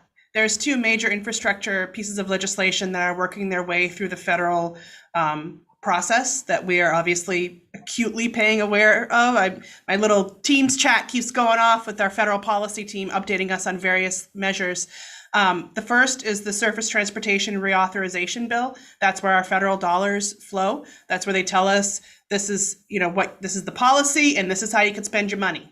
That is the current one is called the FAST Act, and it is set to expire in September. It's on a 1-year extension right now. They can do a myriad of things. They can renew the extension. They can create a whole new version of it, which is what they are saying at this point in time that they're going to do. I think there's even an acronym for it out there somewhere. In the versions that we've seen, there have been no changes in policy that would lower the requirements for federal dollars for expanded passenger rail. I think, you folks all lived the dream with us on Tuesday and Thursday. There is unbridled enthusiasm for expansion of passenger rail. And whenever anyone is talking about transportation matters with that much enthusiasm, it warms my heart. as it does the commissioners. We love to talk about this stuff. However, not to be the wet blanket, we are seeing no signs from the feds that they're going to lower the requirements and here's your free money for this. So that does concern me. It concerns me. Senator Chipman has been a great partner through all of this. He understands this. We've enjoyed working with him on this. This economic feasibility study is a way to somewhat look at it from a different angle, but it's not a guarantee. That the Bangor study that's currently tabled is, we're first and foremost an engineering organization. We like math, we like numbers, we like facts. And we have no numbers, we have no facts. All we have is anecdotal stories when it comes to Bangor right now. So doing a study of that is necessary. We get that. We need the numbers. We just want to temper this committee with some experience as to what we're going through at the federal level. So the Surface Transportation Reauthorization really sets the policy for how you can use federal dollars, whether it's through new programs, existing programs, recreational trails, a myriad of things. The feds their money comes with ties, and that's what that program puts forward. The other major federal program that's currently being debated, and there's different talks as to what shape it's going to take, is the Biden infrastructure plan, whether it's called the jobs plan. It's the Biden infrastructure plan. And you can debate the definition of infrastructure all you like, but there's no provision in there that expands the basic policy as to what would qualify and not qualify for passenger rail new programs. So at this point in time, until things settle out in the fall, which we expect them to settle out, we don't have any indication that suddenly any number of riders will qualify for federal dollars. Does that help? That helps a lot. Thank you. Follow up, Mr. Chair. Yes, go ahead, Senator Farren. The other thing that I pay attention to with the testimony and stuff, and I probably should be a little more in tune to the answer of this myself, seeing as how I am the designee on the transportation portion of the climate change of the climate. But through a lot of this discussion, right, that the impact of passenger rail, the positive impact on the climate change group, right, and that it's going to limit, help reduce emissions and things along that route. These studies that we're doing, is that impact from the climate change piece, is that part of the study, or is there a group that can confirm? Because we heard lots of testimony about it, but not a lot of facts. And if we're doing that, how do we get to the truth? Thank you, Senator. I think passenger rail at one point was called the cleanest form of transportation next to sailboats on Tuesday. And that one, I wrote that one down, like 1133 experience. That one kind of stuck with me a little bit. So the transportation subgroup for the Climate Council that was formed, I believe about 2 years ago, is well represented by this committee with you, Senator Farren, Representative Williams, and Senator Diamond. One of the co-chairs is our chief engineer, Joyce Taylor. And they have been, I was having these conversations with her. I shared the sailboat anecdote with her. The Margaret Chase Smith Center, I don't know if any of you folks have had the privilege of speaking with Dr. Jonathan Rubenstein, but he's been staffing this as an employee of the Margaret Chase Smith Center.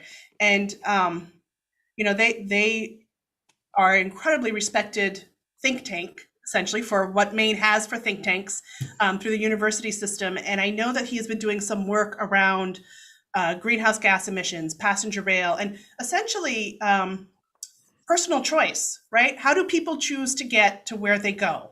And how is that going to change? And how does that impact climate?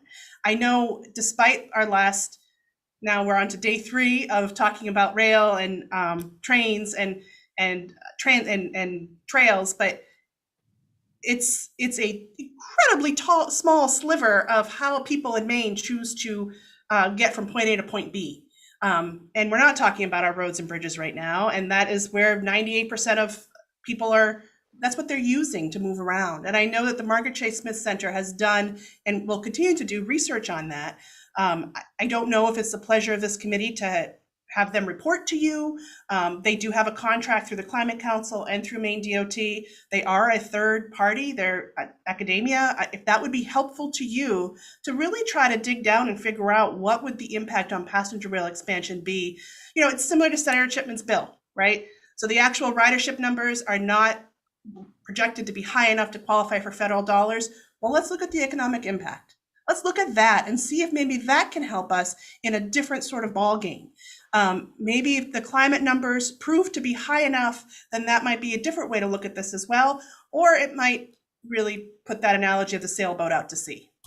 So we would be happy to, if this is the request of the committee or anybody else, we're happy to work with the Margaret Chase Smith Center and try to develop something that might be of interest to you folks for the second session.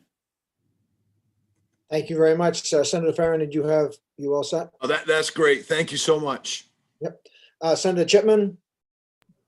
Yeah, I just wanted to Question? follow up on that. I think Ms. Fisher just alluded to, kind of bringing the focus back to what this bill does, LD 991. So we did do a study of passenger rail service from Lewis and Auburn to Portland and looked at a few different routes.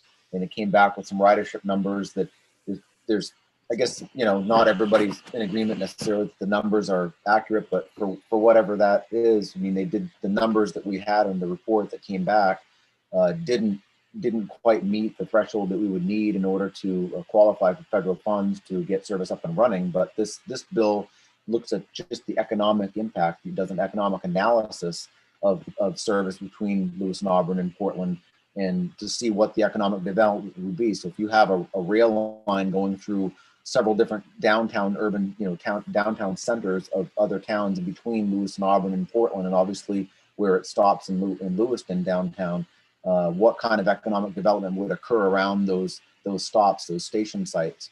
And we know from across the country when rail has been expanded, and even here in Maine, when rail service was expanded with the Downeaster from Portland up to Brunswick, there was an incredible amount of economic development that occurred around that, what was previously an abandoned dirt parking lot in Brunswick, and now is a lot of bustling economic activity as a result of the Downeaster coming in. So what would happen in, downtown Yarmouth, Falmouth, other places where this rail line would come through on its way into Portland, and what would happen around the site in Lewiston in terms of economic development is what this bill is all about. And with that potential development that would occur, then help us qualify combined with the ridership numbers for federal funds. That's what we're trying to do with this.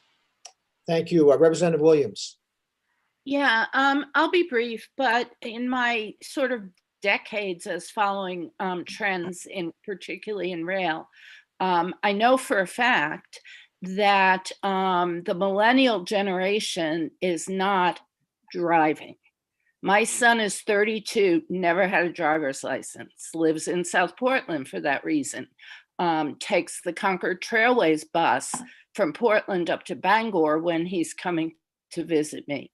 None of his friends drive. I would suggest perhaps that the entire city of South Portland, no one drives. I know there are exceptions. So I think we cannot only look at what has been the past, but what is the future of rail travel. And I would suggest that it's in younger people. So just throwing that out there. Thank you. Oh, point well made. Thank you, Representative Williams. Representative Danny Martin. You're on mute, Representative Martin. You're on mute. I apologize. Okay. Thank you, Chair. We're spending considerable time debating something that, at the request of the sponsor, he asked that he be given additional time. If we deal with this piece of legislation today, here's where I'm coming from. I am not going to be able to support it. However, if the committee is willing to table this until 10 o'clock Tuesday morning, when we meet to discuss or deal with the budget, and hopefully give more time or additional time for the department and the sponsor to come together, then I may reconsider. So that's where I'm coming from. Thank you very much. I would also add to that, that I don't mind putting this off till Tuesday, as I told Senator Chipman earlier today. I just want to make sure that there's some serious willingness to be willing to give in some things, because that has to happen. Otherwise, there's no sense dragging this thing out any further.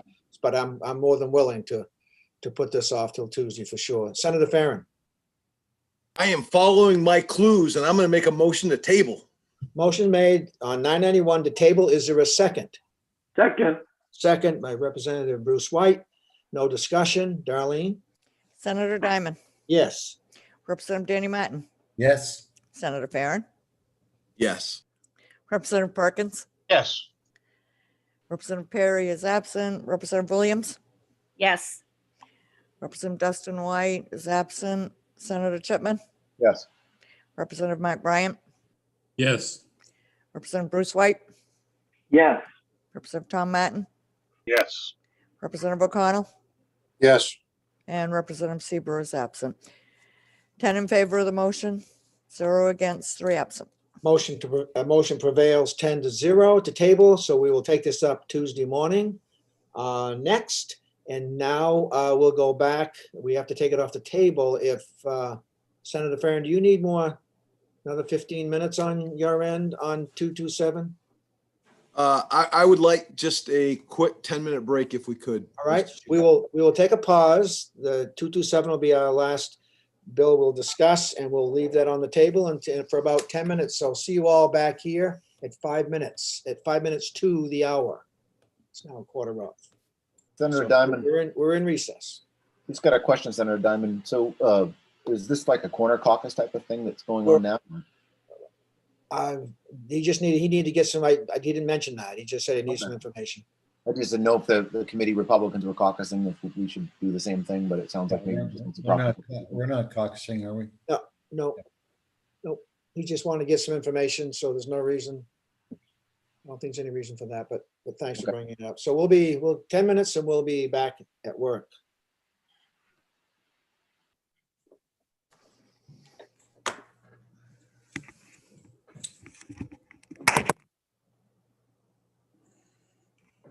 Representative Bryan, how did the bill go? I had to leave early. Did it, everything go okay?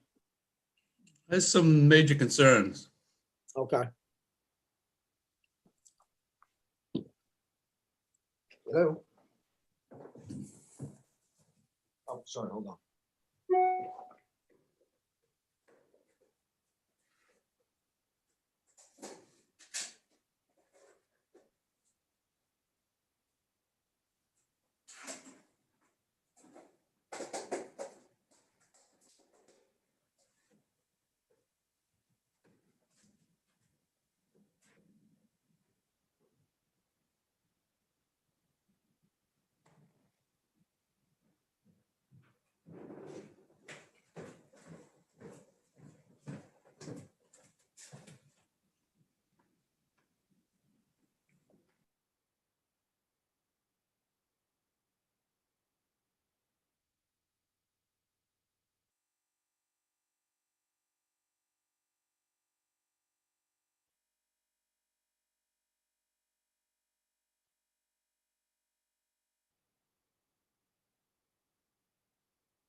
How we doing? People coming? Well, they're starting to come back. We still need Representative Martin, Senator Farren, Representative O'Connell. Senator Farren. Martin's back. Yeah, you heard that. Representative Martin's back, looking to get out of here, get home by supper. Told you it'd be late afternoon. Late coffee. lunch. But that only means, Sarah Diamond, that my wife's gonna have to do the cooking. 'Cause- Oh, well, that's probably not bad. No, it You isn't.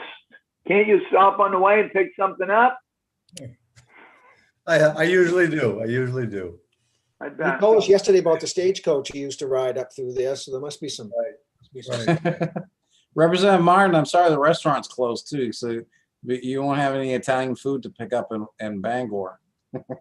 I know. I used to go there all the time, Joe. Yeah. Waiting on Senator Farren, then we'll get started. And after we get done voting on this, can I get the votes of the people that were absent on the others? Yes, of course, Okay, it just makes it easier. especially if they were unanimous. Yeah, we only had one divided report today, Oh, so good. that's not bad. We did. Yeah, 1370. Oh, yeah, I was here for that one, so.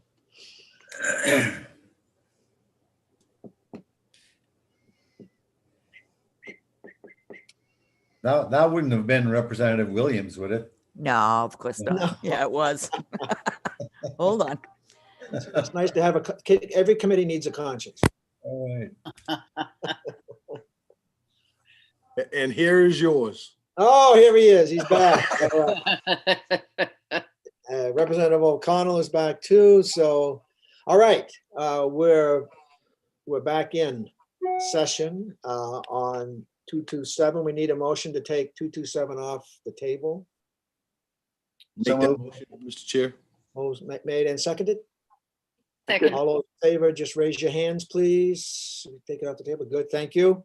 All right, so we're back, and Senator Farren, you wanted a few minutes to go and confer and talk, and could you tell us what you're thinking? Yeah, I had some conversations with some folks, and it was a little more difficult than I thought it was going to be. But I think got a place. I think the percentage should be 25%. So, okay. hold on. Oh. All right, so what you're referring to is the municipal participation. Correct. And the amendment had been shared, or at least had come up with a 10% for the communities, and your suggestion that 10% go to 25? That would be my suggestion, and I'd be very interested in what Senator Baldacci might have to say. We'll ask Senator Baldacci what his reaction to that is. Senator Baldacci, welcome. Can you come back on board with us? Well, welcome, and I appreciate the consideration of the committee. And I understand the reasons that you're asking for that.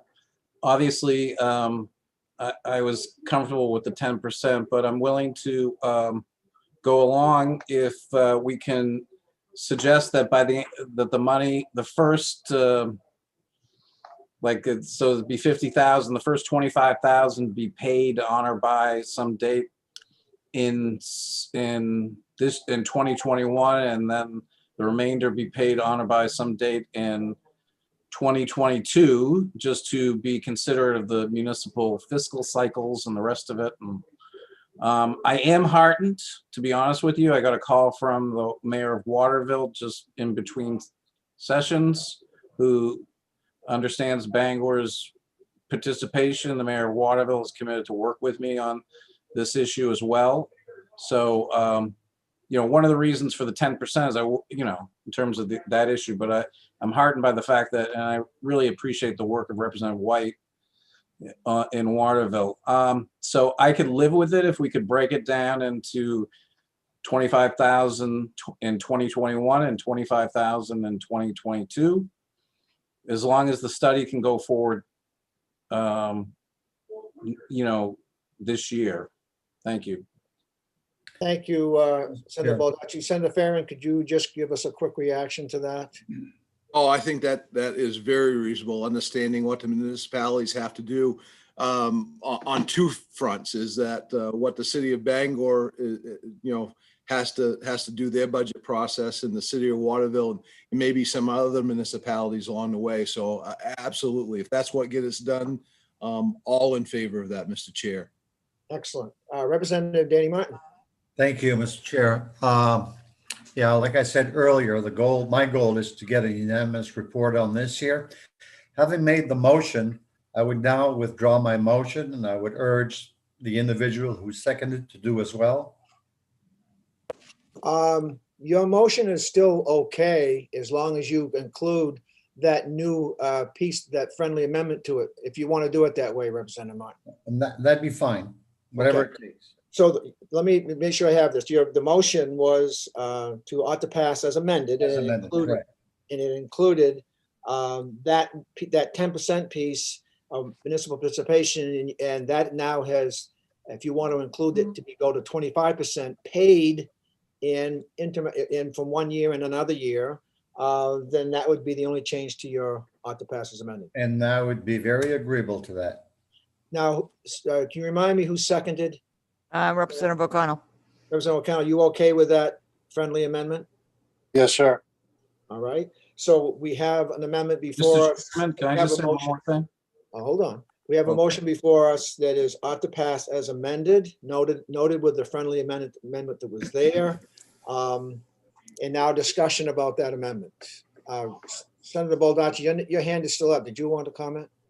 I just wanted to say if I could be included in whenever you guys do language review. Yes, of course. You're the sponsor of the bill. Yeah, no, I just want to make sure. Thank you, sir. Yeah, we would always make sure you're there, Senator Baldacci. Senator Martin, did you still have your hand up, or did you have something else to? No, I'm all set, thank you. Okay. Senator Chipman. Thank you, Mr. Chair. I appreciate the interest in trying to get us all on the same page. I'm not sure that this is gonna do it. I have some real concerns about increasing the percentage. First of all, this is an amendment that the sponsor worked out with the department, and they're on the same page with him on the 10%. We don't need more money. We have the money in the multimodal fund. It's not like the state needs a higher percentage in order to make this happen. First of all, secondly, it was an amendment that's been negotiated and agreed on with the department. And so to then go and change that at the last minute, it really bothers me.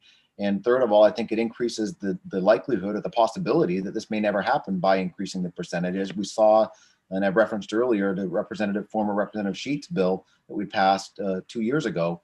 It was requiring, I think, $50,000, and they couldn't quite raise the $50,000 from the local town, so they never were able to do anything, even though there was plenty of money in the multimodal fund to make up the difference. But our hands were tied to that fixed amount, and so I have some real concern about that, and I think I don't support increasing the percentage. We don't need to do that. Thank you. In your reference to the department and to the sponsor agrees to that. We will double check with the department to make sure, since they negotiated this with Senator Baldacci, I'd ask Ms. Fisher, are you on board with the 25% department? We are, Senator, and I leave the formal drafting obviously to Sam, but you don't necessarily have to stipulate years to us. We are always willing to work with municipalities and understand the nature of their budget cycles. So a 2-year period, or even a, slightly longer if it needs to be to get everything where it needs to be, we will happily work with them on that. Perfect. We appreciate that flexibility. Representative Bruce White. Thank you, Senator Diamond. And I appreciate the discussion that Mayor Jay Coelho in Waterville had with Senator Baldacci, and I know he is going to try to do his best with the council and the city manager to do what we can in Waterville. I don't want this to be a deal breaker, and I'd rather see it a little bit less, but I don't think it's, I'll support it as is. I do appreciate what our deputy, Nina Fisher had mentioned, that she'll work with the municipalities in any way they can. So, I think we can figure this out somehow. I'd like to see this continue, and unanimous would be great. Thank you, Representative White. Yes, I would say that the department has a history of working with municipalities, so this would not be a hit right off the top. It would be something that could be gradual payment. So I don't think it's, in terms of all that's being gained here, both on 227 and with 991 on Tuesday, hopefully, this seems to me like it's a fair compromise that everybody can live with, especially with the flexibility of the department in terms of payments. Senator Chipman. I just wanted to ask a question of Senator Farren. I mean, this is coming from his interest in wanting to increase the percentage. What is the reason for increasing the percentage? And secondly, do you agree with me that this could increase the odds that this might not happen if the local towns don't raise the higher percentage? Senator Farren. Yeah, I'll just make the comment on this, that we talk about skin in the game, and I think it's the percentage of the skin in the game. And we did see, you talk about Representative Sheets' bill and how that went through. At the end of the day, the taxpayers at the local level should have some say in this, and the city council or whoever it may be have to go to their constituents and ask to spend money on this study and look at it, and they determine whether that's a reasonable thing that they want to spend their tax dollars on. And I think that this sets it to more skin in the game per se. And I think it gives the local officials the wherewithal, if they pass and expend the money, that we all need to listen to that and move that forward if that's what they participate in. So I think it's the amount of the skin in the game. We keep using that over again, and that's where I think it is. And I think as you've heard, Senator Chipman, other municipalities, the sponsor of the bill, the department, and I'm hearing the majority of the committee members think that that's a reasonable approach. So that's the thinking behind it. Thank you for that. Representative Bruce White. Yeah, thanks. And I guess just to maybe clarify too, is if this gets approved, the study should not get held up waiting for one community or another, right? I mean, isn't it, the study's gonna move forward, they're gonna put the RFP out. This is not gonna be held for 2 years, whereas, because the cities, towns have a couple of years to make payments. So there's no reason that this would be held up, is that correct? I'm not sure who can answer that. But That point has been made clear, that it would start as planned. And that's one of the reasons that the sponsor, Senator Baldacci, was, I think, willing, it sounded like that's why he was willing to go along with this, because it would not delay the study. And the big thing is the study gets started. And then the communities pay as they working out a payment plan with the department, which, as again, the department has a good history of that working well. thank you, thought so. Yep, thank you. Senator Baldacci. Thank you, Mr. Chairman. I just want to, first of all, thank everybody on the committee, but I especially want to thank Senator Chipman. Senator Chipman has been a fighter on this issue for a long time.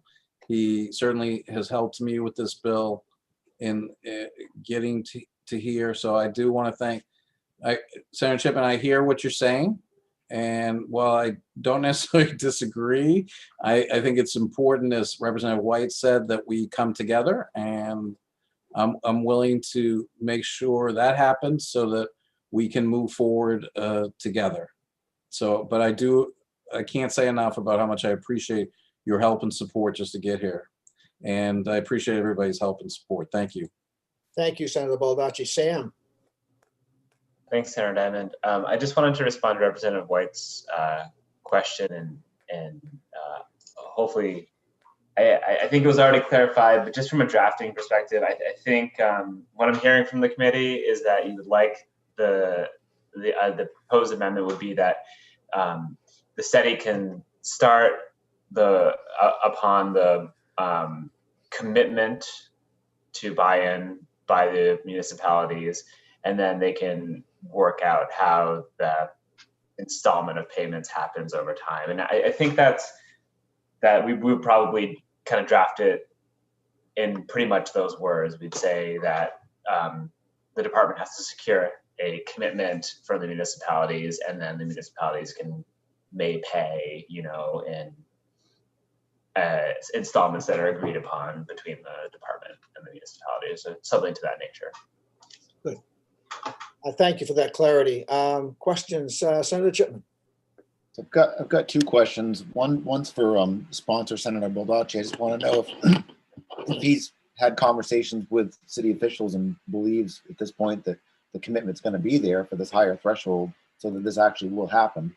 And my second question is for the department. If the cities and towns don't make these payments for whatever one reason or another, or recession strikes or whatever happens over the next 2 years, and these payments aren't made, is the study still going to happen or not? Because I'm confused about what we're talking about in terms of language in this amendment, of whether they make a commitment but they don't make the payment, or something happens and we don't get the money from them. Is this going to happen or not? We'll start with Senator Baldacci. Have you checked in with your town officials? Well, no, I checked in with them last night, the city manager and the mayor. The city council, as you know, unanimously approved this and has been behind it. When I was mayor in 2017, I had offered this committee $25,000, but it was rejected by this committee. So to do this study, so I couldn't be. We'll raise the money between Waterville and Bangor. The call I got from the mayor of Waterville was to make a commitment, and so as long as we have that 2-year time frame, I'd like the study to go forward immediately as it becomes law, and with a 2-year time frame for the municipalities, like I talked about, half this year, half next year. That I think that we can meet it. It's not my preferred way to go, but I think we can meet that standard. And I very much appreciate you asking the question. Thank you, Senator. And Ms. Fisher, could you respond to the part of the questions that was pertaining to you? Sure, Senator, I'd be happy to. No, we're being legislatively directed to conduct a study that will include 25% of a municipal share. A vote, we need some money to start that, not the full amount. We understand how municipalities work. We're not looking for the full amount, but in the example to compare it to Representative Sheets's bill, when that process played out, it was a guarantee the money was there. And to the point where the committee at the time even set a time frame saying, if you don't have the money by this date, the deal's off. That money did not materialize by that time frame, recognizing that it was a resolve and not statute. We felt that we kind of had some liberty to extend the deadline, and I believe we did at least on 2 occasions. But if there's no municipal buy-in in the terms of financial commitment, we would not proceed. I'm not hearing that that's the case. I'm hearing that the city of Bangor is willing. I'm hearing that the city of Waterville is willing, but we're being legislatively directed, and we support that, to acquire a 25% share. We would not proceed with no municipal share. You have our commitment to that. So just to follow up, Mr. Chair, to find a point on that. So we're gonna start the study, and then we're gonna need to receive some money, at least a down payment or half of it within the first year. So we start doing the study because we're being directed to, and then at the end of that first year, we haven't received the full half that we're supposed to get. Do we then stop the study and not continue because we don't have the local share? I mean, at what point would we not continue with the study and have it not get concluded, I guess, if you will, if we don't receive money from them? Good question, Senator. I like the idea of 50%. I think that gives us a little more comfort level. And I don't know about you folks around the horseshoe, but we don't want to delay this process. And I think an affirmative vote saying the other 50% is coming in the next budget, and here's where it can be found. This is what the municipality is doing to move forward. Gives us great peace of mind. That municipalities in the state are the same. You just add more zeros on the end. So we're all trying to balance budgets, being respectful of the taxpayers' investment. And so I think a 50% share in this calendar year to get the study started would be amenable and would be something that we would be looking for. That's kind of the threshold, and including perhaps an affirmative vote that they commit to allocating the next 50% in the next budget process. Senator Baldacci, other folks, you have served on town councils, city councils as mayors. Does that seem like something that makes sense? Is that what the committee is thinking? I don't know if that's Mr. Chairman, if I may, I just want to say that I totally understand Senator Chipman's concerns, but I think in this matter that between Waterville and Bangor, we can easily come up with the 25,000 that will be due this year and probably have it to the state within the next 60 to 90 days. And that also gives us time between the 2 cities to work out the other 25,000 and what portions each should take. So I am ready, willing, and able to work on that issue and to get this thing rolling. Thank you, Senator. It's Representative Tom Martin.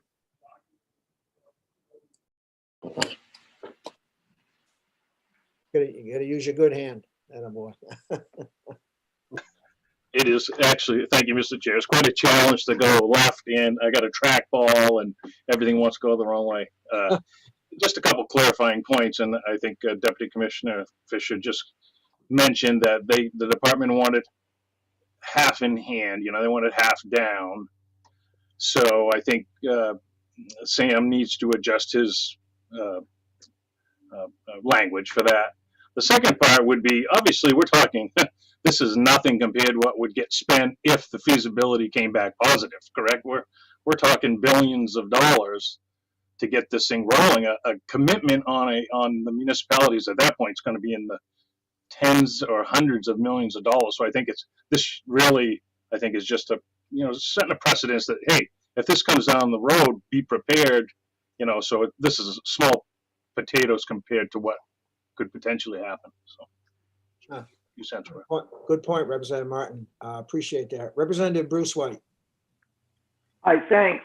Sorry to, drag on this, but I do want to clarify again, and I appreciate, again, Senator Baldacci and the mayor in Waterville, whatever their conversation was, but it's not just about Waterville and Bangor, correct? I mean, there's Augusta's mentioned in this. So this can be divided up between more than just 2 communities. But certainly we want to keep this moving, and I just want to clarify that I haven't put my city on the hook for 50% of this, commitment. I don't know what the total detail, discussion was with Senator Baldacci, but I know our mayor is behind this and they'll do what he can. But obviously, we're going to be reaching out to other communities. Is that correct, Ms. Fisher? Nina, Would that be- he was just asking you a question if his assumption was correct. Were there other communities besides Waterville and Bangor that we will be reaching out to? And I don't know who does that reaching out.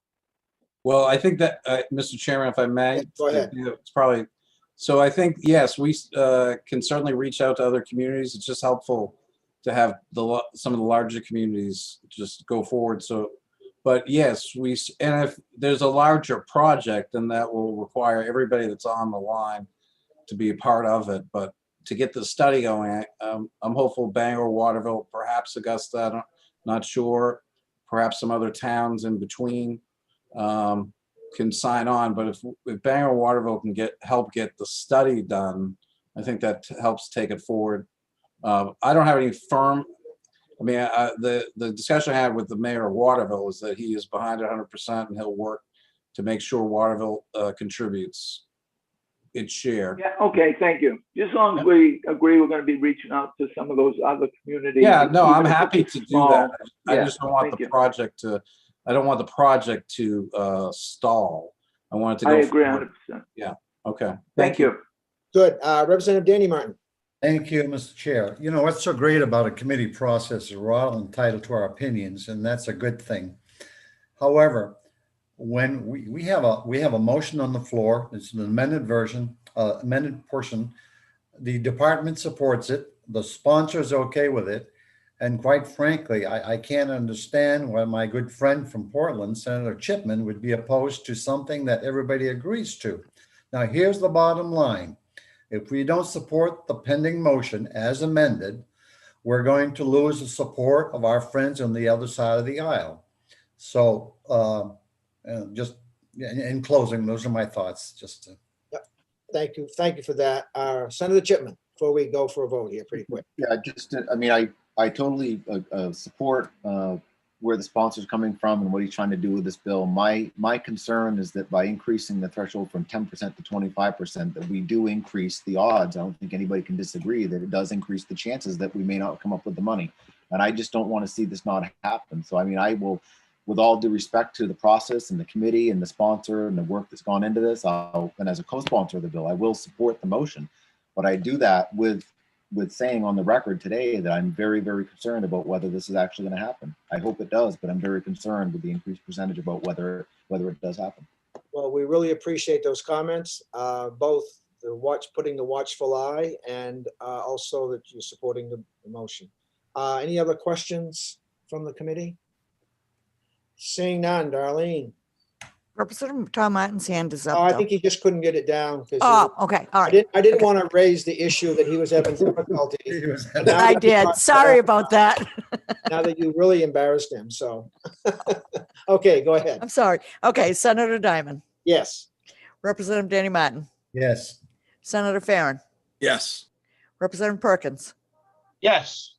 Representative Perry is absent, Representative Williams, Yes. Representative Dustin White is absent, Senator Chipman, Yes. Representative Bryant, Yes. Representative Bruce White, Yes. Representative Tom Martin, Yes. Representative O'Connell, That's not my dog. Yes. and Representative Seaver is absent. So that's 10 in favor of the motion, nobody against it, 3 absent. Motion ought to pass as amended. It's 10-0 prevails. We'll close the work session on 227. Just want to say thank you to everybody, Chairman Diamond, Chairman Martin, members of the committee, very appreciative.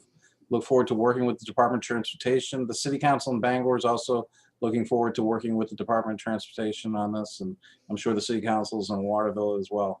So I just want to say thank you, and I appreciate your time. Thank you. Well, I want you to note, Senator Baldacci, that as we rejected you in 2017, now that we get to know you, we give you a unanimous report, so. Oh, thank you. Thank you, Mr. Chair. I didn't take it personally, don't worry. Thank you. And we thank the department, and we also thank others who have worked on it. And Representative Bruce White wants to show us Benji. That's right. Benji? Benny was Benny was enthused in the background, excited, so. Let's vote on this. Thank He you. wants to be one of the first riders on the train when it comes to Waterville. That's great. Chair, Well does Sam have a comment? I also, I just want to finish, before Benji got in there. I just want to comment that appreciate everybody's participation, and Senator Chipman, I know, had some concerns, but coming on and joining with that, I think shows a lot. And I'm looking forward to working on Tuesday, the 991. So I appreciate everybody. You all did a very thoughtful conversation, and thanks to Senator Farren especially for exposing something that had to be dealt with. That made it a lot easier. Sam, you had a comment.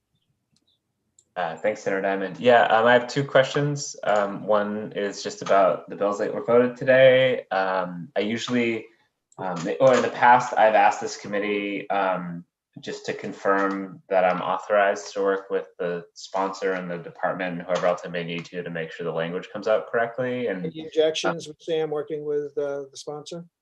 There's seeing none. I just wanted to make sure, because I think I might have to tweak it a little to thread the needle on this one, and I just wanted to, not have anybody surprised if I call the sponsor to double check on it. That's okay? That's fine. Committee seems to be saying to you that is absolutely fine. We have total confidence and trust in everything. Okay, great. And then my second question, and maybe you were going to get to this, but we did, we did have a couple of bills that previously in the session were kind of marked for carryover, but not voted yet. I don't know if you wanted to handle those today or if you want to wait till Tuesday to handle Out them. of respect for Representative Martin, who has to drive all these miles, we Right. will end today, and we can just toss it on the pile on Tuesday.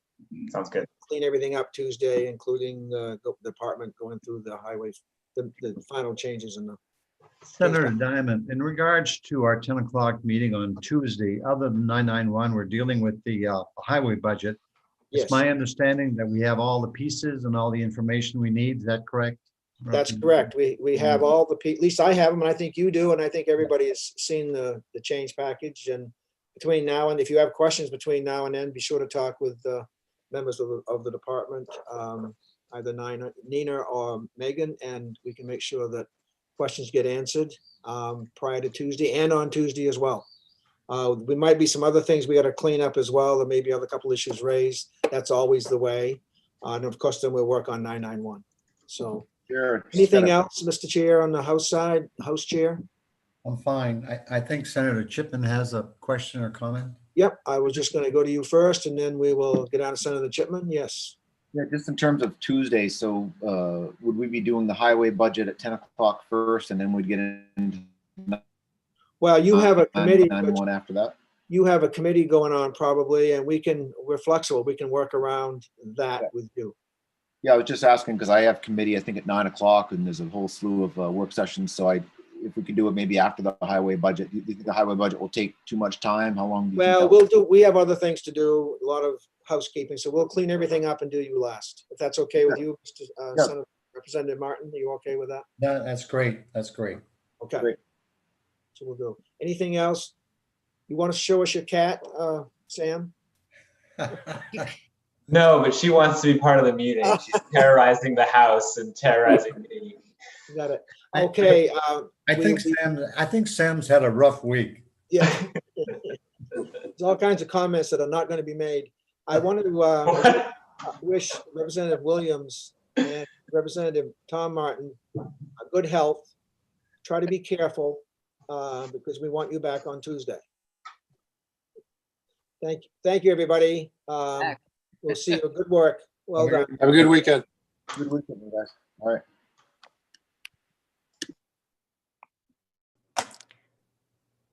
Oh, you guys were supposed to vote. Eileen, who'd you need? You. What do you need? I don't know if I can do it now where it's just us. I'll just shoot you an email. Right, thanks. because of all the votes you missed this morning. I'll shoot you an email. Thanks. Okay, thanks. Bye. Bye.